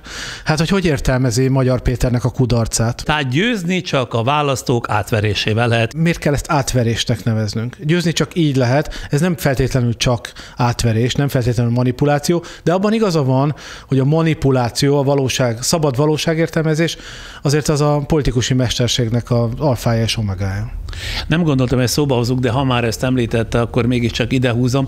Azt például mivel lehet magyarázni, hogy a független sajtóban, a Telexen, a HVG-n, a 24.hu-n vagy a 444.hu-n az elmúlt 3 hónapban csak igen kevés cikk merte bírálni Magyar Pétert. Lehet az, hogy a független sajtó kemény öncenzúrát alkalmaz annak hatására, hogy Magyar Péter és hívei megfélemlíthetik időnként a szerkesztőségeket, például, hogy elveszítik a magyar rajongó olvasóikat. Magyar Péter folyamatosan számon kért minden nyilvánossági fórumot, amely nem készített vele interjút, vagy amely nem számolt be minden nap az ő vidéki rendezvényeiről, de számos alkalommal rendre utasította az őt kérdező újságírókat, mert épp nem volt megelégedve azzal, amit kérdeztek. Lásd legutóbb a múlt pénteken és a hétfőn este az ATV-beli magatartását. Mit vetít előre ez a jövőre nézve? Milyen sajtónyilvánosság lesz itt, ami Magyar Péteren múlik majd adott esetben? Szerintem ebben az egész jelenségben, tehát ahogy ő viselkedik a sajtóval, meg a nyilvánosságban, abban kétségtelenül van egyfajta trumpizmus. Trumpizmus? Trumpizmus. Van egy kicsit, szerintem, nem is kicsit talán, a kivonulás. Kivonulás az ATV stúdiójában. Kivonulás a stúdióból, így van a sajtóorgánumoknak a közvetlen megszólítása, és hát unortodox viselkedést sok esetben. Kétségtelenül nem ezt szoktunk meg egy polgári, konzervatív politikusoktól, vagy hagyományos politikusoktól.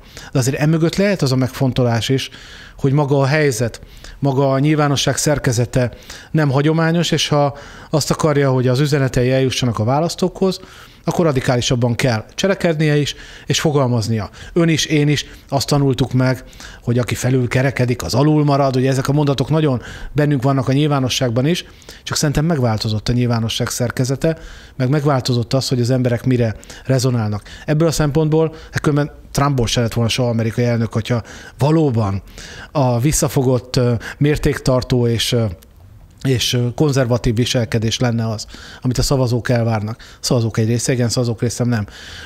Amit a sajtóval kapcsolatban feltett, ezeknek az orgánumoknak a viselkedésével kapcsolatban, az tényleg érdekes, de nyilván nem látom hogy nem bele. bírálják. Az kétségtelen, hogy szerintem az újságírók döntéseiben sok minden szerepet játszhat, de nem csak az, amit ön mondott. Nekem az egyik újságíró ezen lapok egyikénél dolgozik, kifejezetten azt mondta, hogy ilyen szempontból vizsgálják a cikkeket, mert az elején annyi negatív kommentet kaptak, és elpártolást a saját orgánumuktól, hogy megfontolás tárgyává tették, hogy egyáltalán milyen fokon bírálják Magyar Péter egyébként bírálatra érdemes megnyilvánulásait. Szerintem ez is igaz, de a másik, amit én megfontolásra javasolnék, hogy mindez egy olyan médiatérben történik, ahol a médiatér legalább fele, vagy inkább egy kicsit nagyobb része, az hírből sem ismeri azt, amiről most beszéltünk, ahol ez fel sem merül, hogy bírálni lehetne a politikai vezetőket. Tehát itt van egy... Most a kormányoldal sajtójára gondol. A kormányoldal médiában nem azon gondolkodnak, hogy azért ne bíráljuk Orbán Viktort, mert esetleg a fideszes olvasók elpártolnak a laptól, hanem nyilván ez egy lehetetlenség lenne. Most ha egy független vagy nem fideszes sajtóorgánumról beszélünk, abban szerintem már van egy dupla gondolkodás, hogy vagy bizonyos értelemben egy kompenzáció, vagy nem is tudom, mi a jó megfogalmazás. Hogyha most kicsinálják az elején Magyar Pétert, akkor az ellenzéki nyilvánosság elveszti azt a politikusát, akiben valami esélyt lát arra, hogy ezt a hatalmi gépezetet, ezt a szerkezetet megváltoztassa. És egyébként azért mondjuk el, ez az én saját tapasztalatom, én nagyon sok kritikus cikket is olvastam az úgynevezett független médiában Magyar Péterrel kapcsolatban. Uh-huh. Magyar Péter folyamatosan többes számban beszélt önmagáról, holott senki sem látott, hallott senki mást a Tisza nevű pártból, Magyar Péteren, a színész Nagy Ervinen, az énekes, operénekes Rost Andreán és a református képviselőin kívül. A hívei úgy szavaztak a Tisza párt különböző listáira, hogy halványsegéd fogalmuk sem volt róla, tulajdonképpen kiket támogatnak. Ennek mi lehet a magyarázata? Ez az egészben a legnagyobb rejtély. Tehát most gondoljuk el, hogy Magyar Péter pártja, vagy Magyar Péter, mert valójában ez egy one-man show, 3 hónappal a megalakulását követően kapott akkora támogatottságot, mint a Fidesz 1998-ban közel egy évtizedes politizálás után.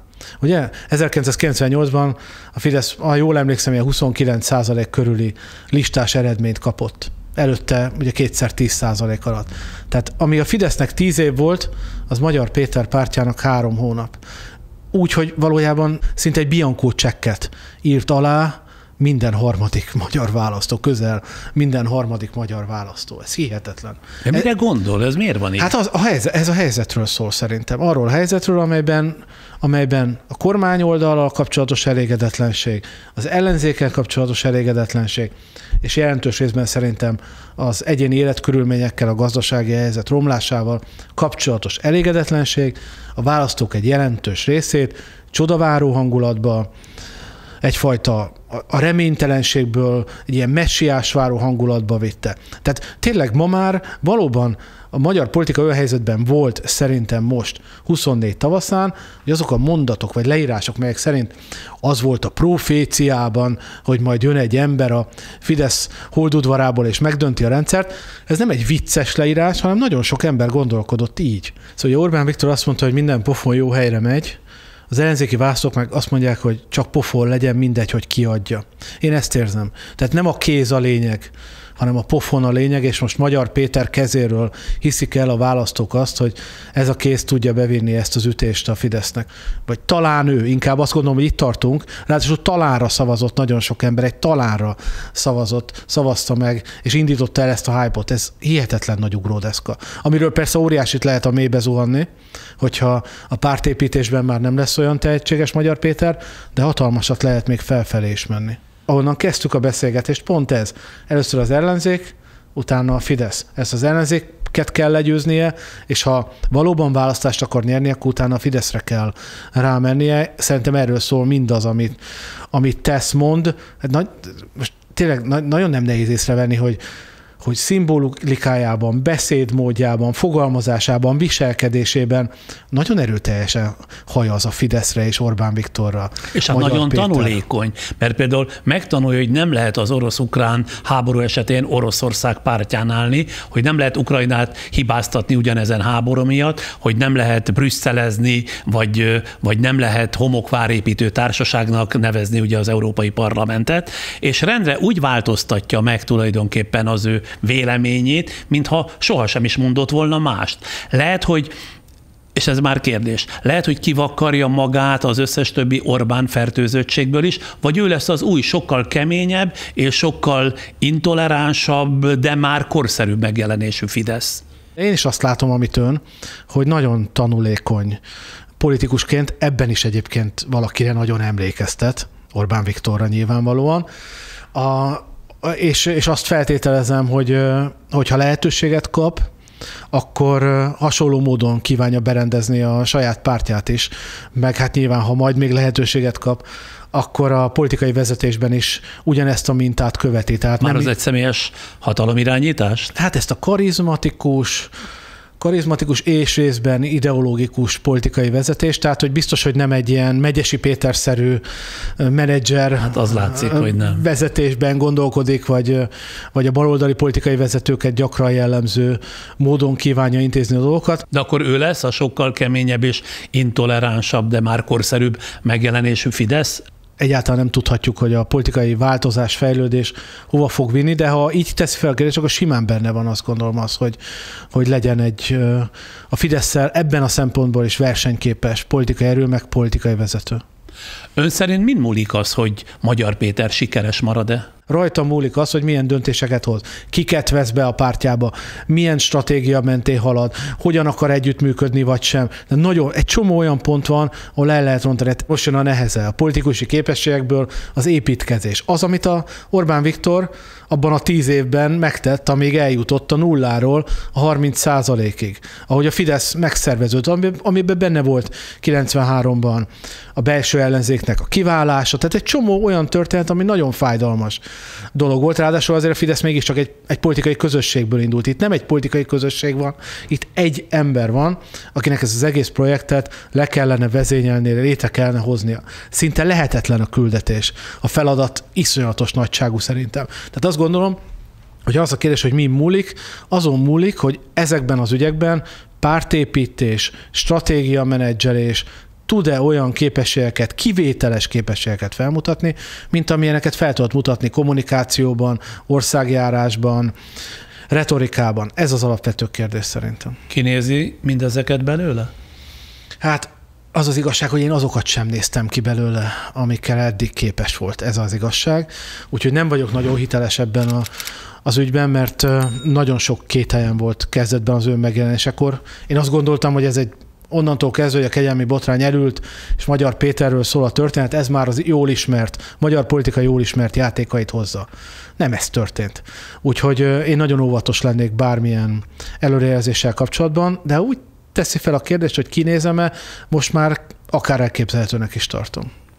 Akkor itt most kicsit megpihenünk, addig támogatóink pár másodpercben üzennek, aztán folytatjuk. Fedezze fel a világ szépségeit földközi és karib-tengeri, valamint izlandi és norvégiai hajós útjainkon is. OTP Travel, mert biztosan utazik.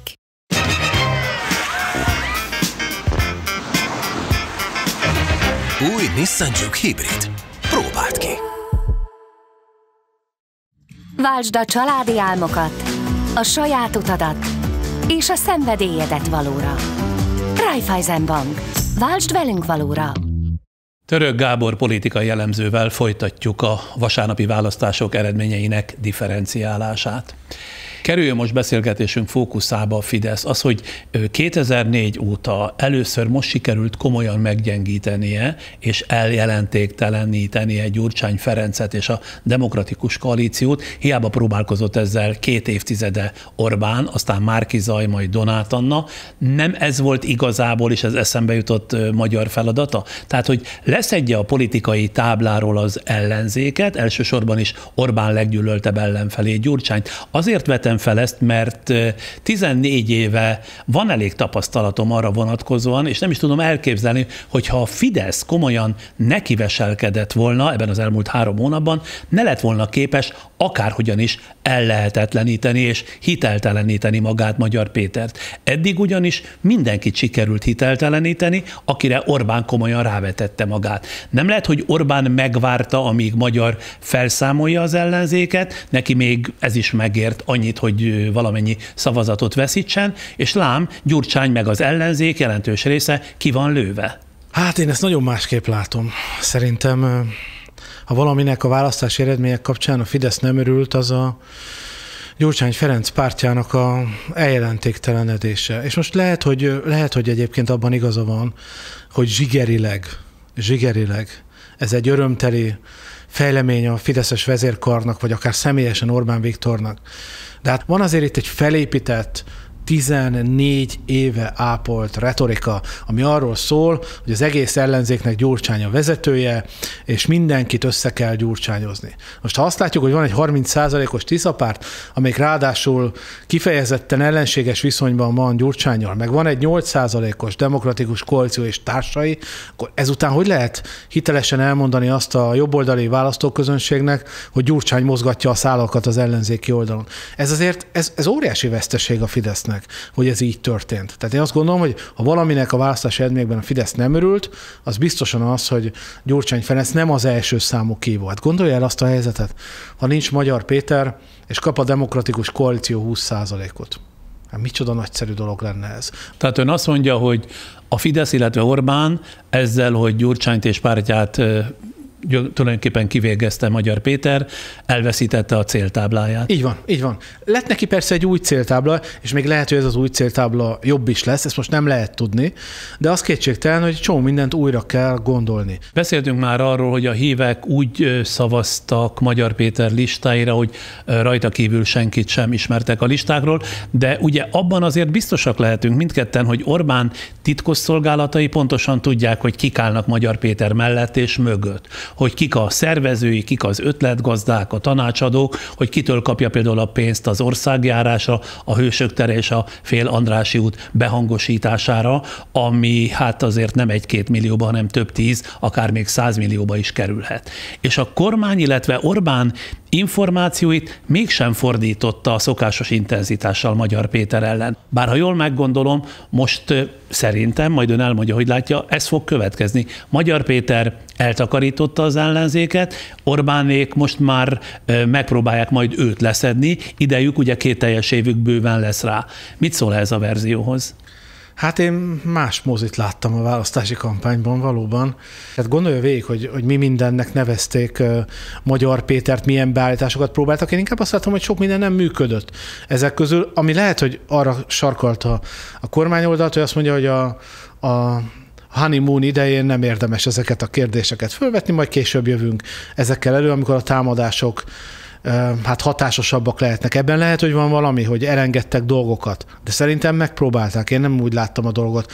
Szerintem a Fidesznek sokkal jobb lett volna, ha Magyar Pétert a 0. kilométerkőnél lövik le, semmint, hogyha most 30%-os dobbantóról kell majd célba venni egy sokkal jobb kiinduló pozícióból. Abban lehet, hogy igaza van, hogy a következő 1,5 évben ebben szintlépés lesz, és más eszközöket is be fognak vetni, de azért ez a teflon hatás, ez nagyon érződött szerintem. Az mi? A teflon hatás az, hogy olyan dolgok pattantak le róla, aminek a 10-ében más politikus belehalt volna. Politikai értelemben beszélek nyilván ezekről.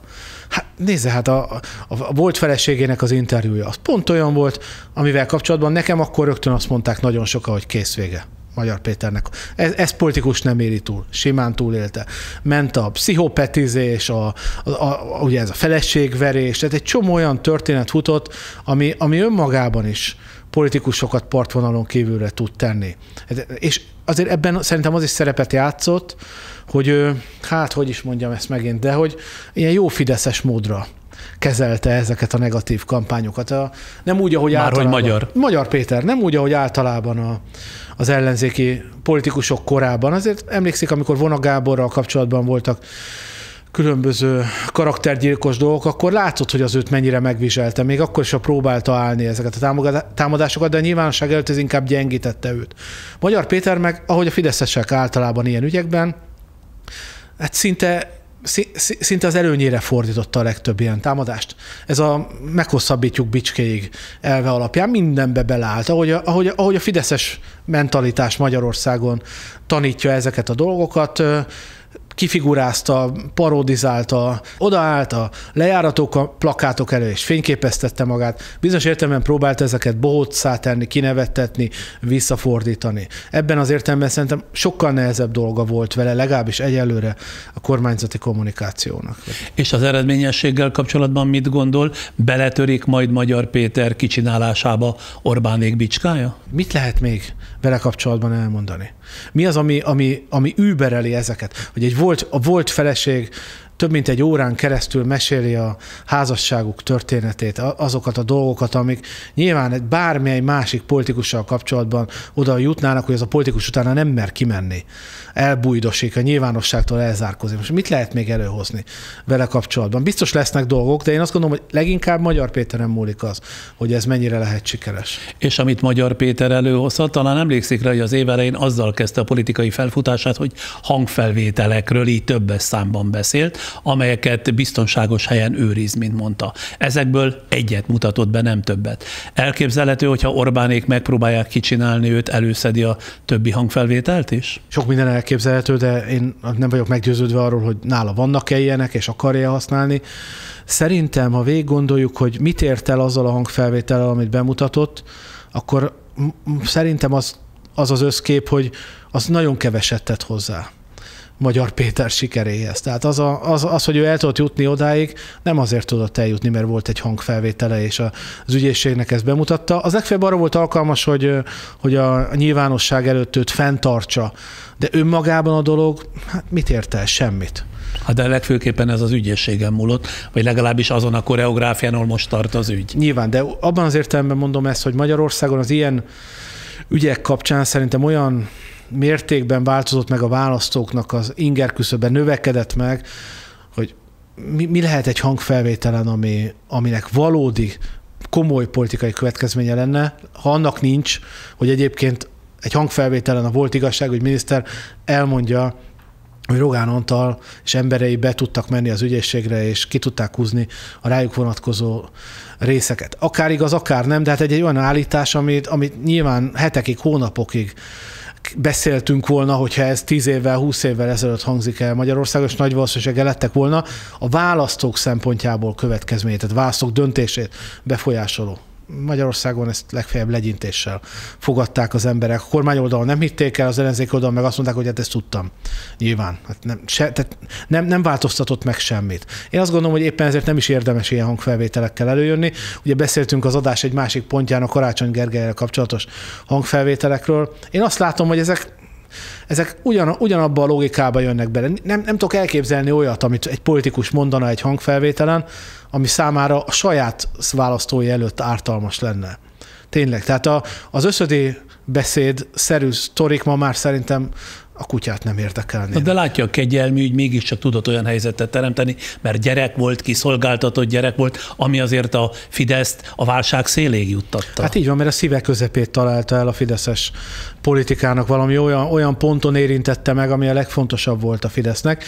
Plusz, ugye, hogy maga a Fidesz is azért úgy reagált erre, lásd Orbán Viktornak a Selyem Zsinór elküldéséről szóló nyilatkozata, ami a saját választóinak is azt üzente, hogy itt komoly gond van. Ma már egyébként azt gondolom, hogyha Orbán Viktor akkor nem így reagál, hanem a szokásos módon a megvédés kommunikációja mögé húzódik, akkor lehet, hogy még mindig Novák Katalin lenne a köztársasági elnök, és elfelejtettük volna ezt a történetet. Hibázott tehát Orbán ezzel, hogy elhamarkodta a Selyem Zsinór küldését a két hölgynek? Nem tudom, hogy hibázott-e, vagy részben ez Kapóra is jött számára. Nem, ez nehéz megítélni, hogy akkor mi volt a véleménye. Kapóra jött számára miért? Hát ki tudja, hogy nem volt-e szándéka Novák Katalinnak a távolabb húzása. Sok mindent lehet, hogy ezzel kapcsolatban nekem hallani. Ez mániám, hogy valamiféle konkurenciát láthatott a két hölgy közül az egyikben, mert Novák Katalin szerintem, ha nem is teljes egészében, de részlegesen önálló útra tért már, ami a külpolitikai pályafutását illeti. Igen, nem tudjuk persze, hogy abban mennyi volt a megrendezett elem, vagy mennyi volt a szereposztás, de én is hajlok arra, hogy lehetett olyan szempont is, ami miatt talán a miniszterelnöknek nem fájt annyira ez a döntés, és emiatt talán hamarabb hozta meg, mint kellett volna. De nyilván ezt nem tudhatjuk, egy választási kampány elején álltunk, amiben nyilván a miniszterelnöknek gyorsan le kellett zárni ezt az ügyet, mert tarthatott attól, hogyha ez a helyzet eszkalálódik, akkor ebből problémák lesznek. Azt nem láthatta előre, hogy a kegyelmi botránynak a cilinderéből Magyar Péter fog előugrani, és ez fog történni. Ha nincs Magyar Péter, már a kegyelmi botrányra se emlékeznénk. Ön szerint meglegyintette a válságszele a Fideszt ezzel az egész komplex üggyel, tehát a kegyelmi ügytől egészen Magyar Péterig? A kegyelmi ügy, Magyar Péter és a választási eredmény. Ez a hármas szerintem, ami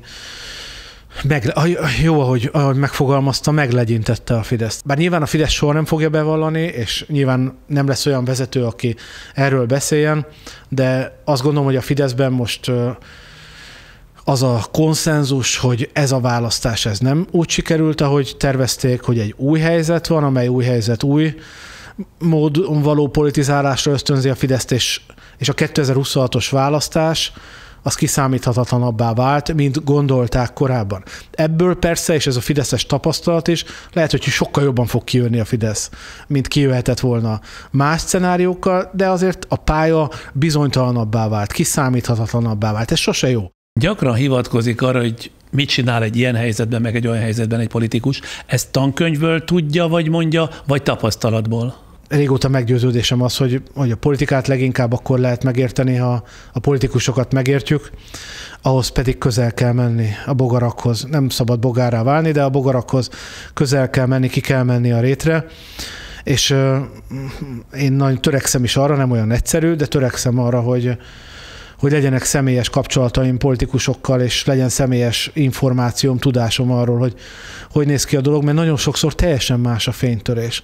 Tehát amit az elefántcsontoronyból gondolna az ember egy adott helyzetben, az teljesen másnak látszik, egy kicsit közelebbre lépve. Vagy ha az elefántcsontoronyból kezdünk el gondolkodni arról, hogy bizonyos dolgok miért történnek, akkor mindig lesz valami logikus magyarázatunk, de ha kicsit közelebb lépünk és megkérdezzük a szereplőket, akkor rögtön ki fog derülni, hogy ennél sokkal banálisabb a válasz. Miért tesz valamit egy politikus? Azt le lehet vezetni az elefántcsontoronyból valamilyen módon, de lehet, hogy sokkal egyszerűbb magyarázat van, ami meg nyilván csak a réten, a bogarak között derül ki. Az egész politikai elemzésnek a problematikája, meg az ön által feltett összes kérdés problematikája a korlátozott információk. Mennyivel könnyebben tudnánk itt beszélgetni ezekről, mint tudnánk a valós válaszokat? Nekem nem is olyan régen egy ebéden egy jelentős gazdasági vállalkozó azt mondta, hogy tulajdonképpen, amikor ti írtok ezt és azt,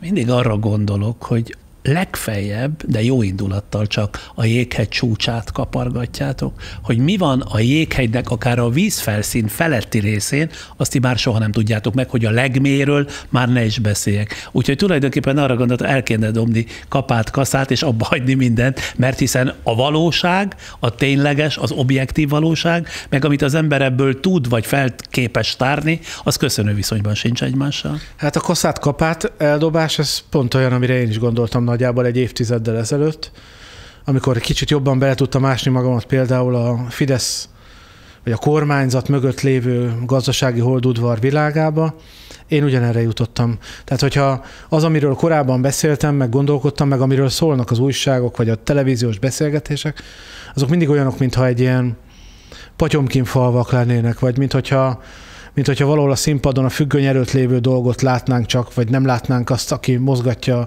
a szereplőket. Az egész Simicska-Orbán világ például, ami mondjuk úgy 2010 és 2015 között működött, az a nyilvánosság számára nem volt érthető. És nem is értettük meg, hogy a döntések hogy néznek ki. Ennek a két embernek a viszonyrendszere mi. Ma már többet tudunk róla, köszönhetően a szakításuknak. Ebben lehet egyébként reménykedni szerintem a legtöbb esetben, hogy utólag majd jobban tudjuk rekonstruálni a történéseket. Látjuk, hogy mi történik, de nem látjuk, hogy miért történik. Kérdezném még a Fidesz választókról, a Fidesz szavazókról. Egy osztrákra úgy fogalmazott, hogy a Fidesz a kampányköltségvetése egy részét magyar rágalmazására, a jelentősebb részét pedig a választók megfélemlítésére költötte, és ez bejött most is, kicsit több mint 2 millió szavazónál, ugye. A Fidesz hívek hogy nem látnak át a szitán, tehát, hogy egy rágalmazó és félelemkeltő pártot támogatnak. Ennyi év után is még mindig tud hatásos lenni például a háború békeellentéte, vagy ennek a felerősítése. Szóval hogyan van az, hogy ezeknek a tábora nem csökken? Erről szól ez az egész nyilvánosságnak a kettéosztása, nyilván nem csak ketté, hanem sok részre osztása, de mindenképpen arra, hogy a kormányzat nagyon tudatosan fel tudott építeni egy olyan hatalmas, nagy, ahogy szokták mondani, bár borzalmas ez a kifejezés, buborékot, amely alatt tartva valóban teljesen más információk, más magyarázatok, más valóság érkezik, mint egy másik hasonló buborékban, amiben esetleg ön figyeli a világot. Nem arról van szó, hogy ezek az emberek buták, nem arról van szó, hogy a Fidesz tábor az mind megtévesztett birkákból áll, teljesen normális, okos, művelt emberek is azt a magyarázatot, amelyet a Fidesz és ez a nyilvánosság ad, ezt legitim magyarázatnak fogadják el. Tehát, hogy fenyeget bennünket például a háború, igen. Sőt az atomcsapás. Az, hogy belesodródik az ország a háborúba, az egy valós veszély, és ennek megállítására minden korábbinál komolyabb támogatottságot kell adni annak a kormánynak, amelyik garanciája annak, hogy ez nem történik meg. A magyar kormány annak garanciáját tudja adni, hogy nem történik meg, hogy mi belesodródunk a háborúba? Hát a kormány dönthet Hát vagy arról, a NATO belesodródik, amelynek tudomásom szerint még tagjai vagyunk, vagy nem sodródik bele a NATO, és akkor nem lesz háború. A kettő között átmenet nincs. Ezt mindenki kell, hogy értse. Na, de mindenki kell, hogy értse, ez nincs a politikában. Nincs automatizmus, nincs. Ezt el kell fogadni, hogy a politikában nincs semmi eleve magától. Nem tudom, szokott-e ilyet tenni, javaslom, érdemes, olvasgasson jobboldali fórumokon kommentelőket. Teljes logikusan el van magyarázva, és komoly a hit, és ők önről gondolják azt, hogy erről, amit most mondott, hogy lehet, hogy egy értelmes ember, ilyen okos ember, művelt, tapasztalt ember nem lát át a szitán, és nem látja, hogyha nem Orbán Viktor lenne a miniszterelnök, akkor Magyarország, ha háborúpárti kormányfője lenne, belesodródhatna. Hát van olyan normális ember, aki háborúpárti. Itt jönnek az érvek, hogy Karácsony Gergely azt mondta, hogy Magyarország hadban áll, ugye volt egy ilyen mondata, hogy Márki-Zay Péter nem zárta ki annak a lehetőséget, hogy fegyvereket küldjünk, onnan már csak egy lépcső. Össze van ez kötve. Tehát szerintem ebben fantasztikus, amikor narratíváról beszélünk, hogy nem csak saját narratívájuk van, de az egész ellenfél leírása is van egy narratívájuk, ami egyszerű, könnyen érthető, és nem teljes hazugság, hanem hát ezt valóság. Akarom, ami az egész úgy, hogy van, hazugságra épül. Szerintem meg nem. Szerintem ezek mind a soros terv. Ugye, amit szintén azt szoktuk mondani, hogy micsoda hülyeség, hogy egy 90 akárhány éves öreg bácsi. De hát gyakorlatilag lélegeztetőgépen él, de még Soros tervről beszél. De volt Soros Györgynek terve, volt elképzelése, voltak javaslatai, politikailag is aktív volt. A migráció kezeléséről. Igen, így van. Tehát volt Soros terv ebben az értelemben, csak nem abban az értelemben, ahogy nyilván ezt használja a kormányzati kommunikáció. Tehát én azt mondom, hogy ennyiben ügyes, hatékony ez a valóságmagyarázat, hogy mindig valóságos elemekre épül. Egyébként pont azt gondolom, hogy amikor a kormány arról beszélünk, hogy a Fidesz miért nem ért el olyan választási eredményt, mint amit feltételeztünk, akkor abban talán benne van az is, hogy ennyire messze a valóságtól még soha nem rugaszkodott el a kormányzati kommunikáció egy választási kampányban, mint most. És ezt rögtön megérzik az emberek. Szerintem ennek most nem volt akkora hatásossága választói csoportokra, mint amekkora volt 2022-ben, vagy amekkora volt a migrációnak 2018-ban. Sokkal inkább érezték az emberek valóságosnak. Tehát látja, még számíthat ez is. Én például azt feltételeztem egyébként, hogy ez sokkal jobban fog működni, éppen a korábbi tapasztalatok alapján. És a háború, béke, igen, és meggyőződésem volt, hogy 50%-ot el fog érni a Fidesz. A választás napján akkor ilyen fogadásokat kötöttünk, én 48-at mondtam a Fidesznek, 30-at Magyar Péternek és 8-at a DK-nak, és azért tévedtem akkorát a Fidesznél, mert én sokkal sikeresebbnek gondoltam ezt. Ezt megbeszéltük, de még mindig van néhány kérdésem. Mire utalnak ön szerint például Orbán legutóbbi káderválasztásai, hogy egy több értelemben is kétesmúltú Súlyog Tamást talált meg köztársasági elnöknek, a több mindenben kikezdett Deutsch Tamást európai parlamenti listavezetőnek, vagy a politikai szuverenitás tekintetében hát elég gyenge lábakon álló Szentkirályi Alexandrát főpolgármester jelöltnek. Súlyos káder hiánynak látszik mindez a Fideszben? Alkalmas emberekből van szerintem egyre kevesebb. Pont amiatt is, mert nyilván azért 14 évi kormányzás az komolyan elhasználja az alkalmas embereket. Ezt azért, és nyilván nem csak 14 évről van szó, hanem a Fidesz történetét tekintve sokkal hosszabb időről beszélhetünk, ahol már korábban is kiiratkoztak, vagy hát legalábbis mondjuk a rendszertől távolabb kerültek fontos politikusok. Ez az egyik oka szerintem. A másik pedig a Fidesz belső szelekciós működésmódja, tehát a karrier lehetőségeknek a specializáltsága. Arra gondolok, hogy nagyon jelentős mértékben a lojalitás határozza meg azt, hogy valaki egy politikai pozíciót betölthet, vagy sem. És ott, ahol a lojalitásnak ilyen jelentős szerepe van, ott nyilvánvalóan azért az alkalmasság háttérbe szorul, vagy másodszorban válik csak fontossá. És ez nyilván kontraszelekcióhoz vezet. Ezt jól lehet látni. Fidesznek nagyon sok lojális politikusa van, ami egy nagyon nagy előny egyébként a politikai versenyben, hiszen mikor volt utoljára olyan, hogy bárki ebből a kórusból kiénekelt volna, de ugyanennek a Magyar Péter. Igen, de ő nem Fidesz politikus volt, de sem parlamenti képviselő, sem miniszter, sem államtitkár, még mindig sokat emlegetett Lázár János is azért tudja, hogy hol vannak a határok, és a fontos kérdésekben teljes mértékben lojális, de ennek az éremnek a másik oldala meg az, hogy nem minden esetben a legalkalmasabb szereplő a leglojálisabb nyilvánvalóan, és most, amikor választani kellett ezekre a fontos pozíciókra, mind a kettő kényszerhelyzet volt, köztársasági elnök lemondása, az EP listavezetőnek a távozása, akkor nyilvánvalóan a miniszterelnök azokhoz nyúlt, akiket legkevésbé érzett kockázatosnak, és ebből a szempontból szerintem bevált a számítása, legalábbis ami Deutsch Tamást illeti, azt a feladatot. Milyen értelemben? Hát azt a szerepet, azt a feladatot, amit be kellett tölteni, azt kockázatmentesen vitte, még a listavezetői vitában is mindenfajta hezitálás nélkül mondta azt a szöveget, amit szerintem a Fidesz listavezetője számára meg volt írva, vagy amit neki ebben az ügyben el kellett mondania. És az nem számít, hogy droidként tűnik föl valaki? A politikában az egy hasznos dolog. Nyilván nem a politikai vezető... Annyi kiábrándítót mond a politikáról. De hát ezt ön is tudja. De nem. Tehát nyilván a politikai vezetőnek nem kell droidnak lenni, az nagy baj lenne. A politikai vezető az lenne. De a politikai vezetőnek droidokra van nyilvánvalóan szüksége, hogy Tisza Kálmánnak mamelukokra volt szüksége, Orbán Viktornak is arra van szüksége. Hát ez nem lehetne egy parlamenti frakciót úgy kezelni, ha abban 133 autonóm, kreatív, gondolatgazdag, szabad ember ülne. Abban 133 lojális embernek kell ülni, aki képes arra, hogy megnyomja a szavazógombot. Nyilván nem baj, ha közöttük vannak képességes emberek is, de nem ez a legfontosabb szempont. Majd a politikai vezető lesz invenciózus, gondolatgazdag, meg nem tudom micsoda, de van egy hadserege, akiket működtetni kell. Nem lehet minden kérdést újra elővenni, mindenkivel külön vitatkozni. Sajnos a tömegdemokrácia, meg a modern politika az alapvetően így működik, ahol hadseregek állnak egymással szemben, és alapvetően a bajtársiasság, ami annyiszor elhangzik, a lojalitás, azok tényleg a legfontosabb szempontok.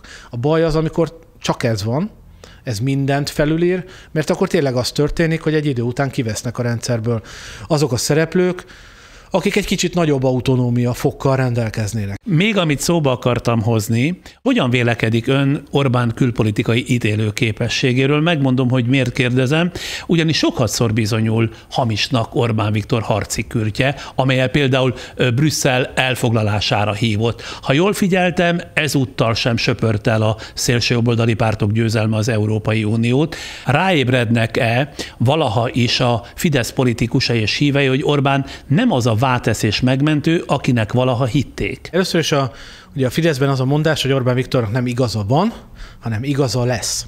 Ami azt jelenti, hogy minden ilyen mondat, vagy minden ilyen esemény, az nem azt jelenti a Fideszben, hogy Orbán Viktor tévedett, hanem hogy még nem jött el az ideje annak, amit ő megjósolt. Ugye a Fidesz, amikor veszít, akkor is szándékosan teszi. 2006 legendája, talán ismeri ön is ezt. Ugye 2006-ban azért veszített a Fidesz, hogy 2010-ben 2/3 nyerjen. Nyilván ez hozzátartozik egy közösségben a vezetői tekintélyhez. De ami a kérdés érdemi részét illeti, ugye először szerintem azt kell eldönteni, hogy vajon Orbán Viktor ezt komolyan gondolja, vagy sem. Ugye tehát, hogy amikor azt mondja, hogy elfoglalni Brüsszelt, vagy korábban, amikor azt mondta, hogy lázadás éve, ugye amikor most komoly lehetőségként merült fel számára, hogy a radikális jobboldali pártok lesznek a legfontosabb szereplők az Európai Parlamentben, akkor ezeket ő azért mondja, mert egy prognózist ad, mint egy elemző, vagy azért mondja, mert nyilvánvalóan ez mobilizációt jelent, ez lelkesedést ad a saját táborának. Nyilván arról nehéz lenne beszélni egy választási kampányban, hogy hát de jó lenne, ha az Európai Parlamentben mi is bekerülnénk, szavazatok ránk, de hát úgyis semmi esélyünk arra, hogy komoly frakcióhoz csatlakozunk, mert hát nem lesz most se jobboldali áttörés, szélső jobboldali, vagy radikális jobboldali, vagy szuverenista, ők így szeretik mondani, áttörés. Ezzel nem lehet. Ezzel nem lehet motiválni senkit. Ha erre utal a hétvégi európai választással, az Európai Parlament tényleg valamelyest jobbra csúszott, a liberálisok és a zöldek valamelyest vesztettek, ellenben feljött a szélsőbb, az ECR, azaz az Európai Konzervatívok és Reformerek, ugye jól mondom, igen, képviselőcsoportja megismételte korábbi eredményét, megerősödött viszont a jobboldali radikális ID, amelyben a jövőben ugye Marine Le Pen fújja majd a passzát szelet. Ezt még ugye nem tudjuk, hogy ez a mérsékelt jobbtól jobbra álló tábor, ezek ma Orbán Viktor és a Fidesz szövetségesei, ezek milyen formációt fognak létrehozni. Ugye itt van valóban a Le Pen-féle politikai erő, hatalmas győzelmet aratott ez a politikai tábor. Itt vannak a lengyel jog- és igazságosság párt, akik most éppen elvesztették a lengyel választást, komoly támogatottsággal rendelkeznek, itt van a német AfD, itt van Meloni pártja Olaszországban, amely megnyerte a választást, itt van az FPÖ Ausztriából, amelyik szintén megnyerte.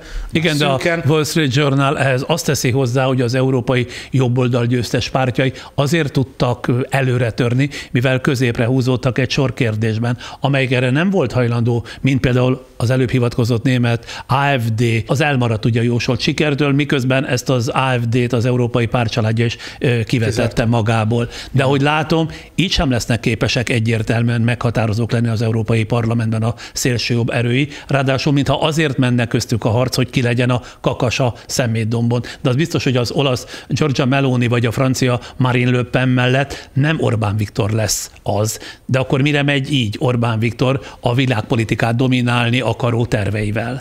Mert bizonyos értelemben azért kényszerpályán van a Fidesz az Európa politikában azóta, hogy a Néppárttól elváltak az útjai. Ugye azóta egy nagyon rossz helyzetben van a Fidesz, a független képviselők az Európai Parlamentben hát szinte jelentéktelen, értékelhetetlen szereplők, neki valakivel koalícióra kell lépni, pártszövetséghez kell csatlakozni, mert akkor lehet betölteni szerepeket. A probléma az, hogy ez a radikális jobboldali világ, ez nagyon megosztott, nem csak nemzetiségben, de hát politikai tartalmakban is. Itt olyan feszültségek fűtik ezeket a politikai erőket, kivel nem hajlandó együttműködni, hogy elképesztően nehéz lesz ezt egységbe terelni. De Orbán Viktornak valóban ez az ambíciója, hogy bár egy kis ország miniszterelnökeként lényegesen kevesebb delegáltal megpróbáljon ebben a játékban részt venni. Nem alakultak jól a dolgok valóban az elmúlt időszakban.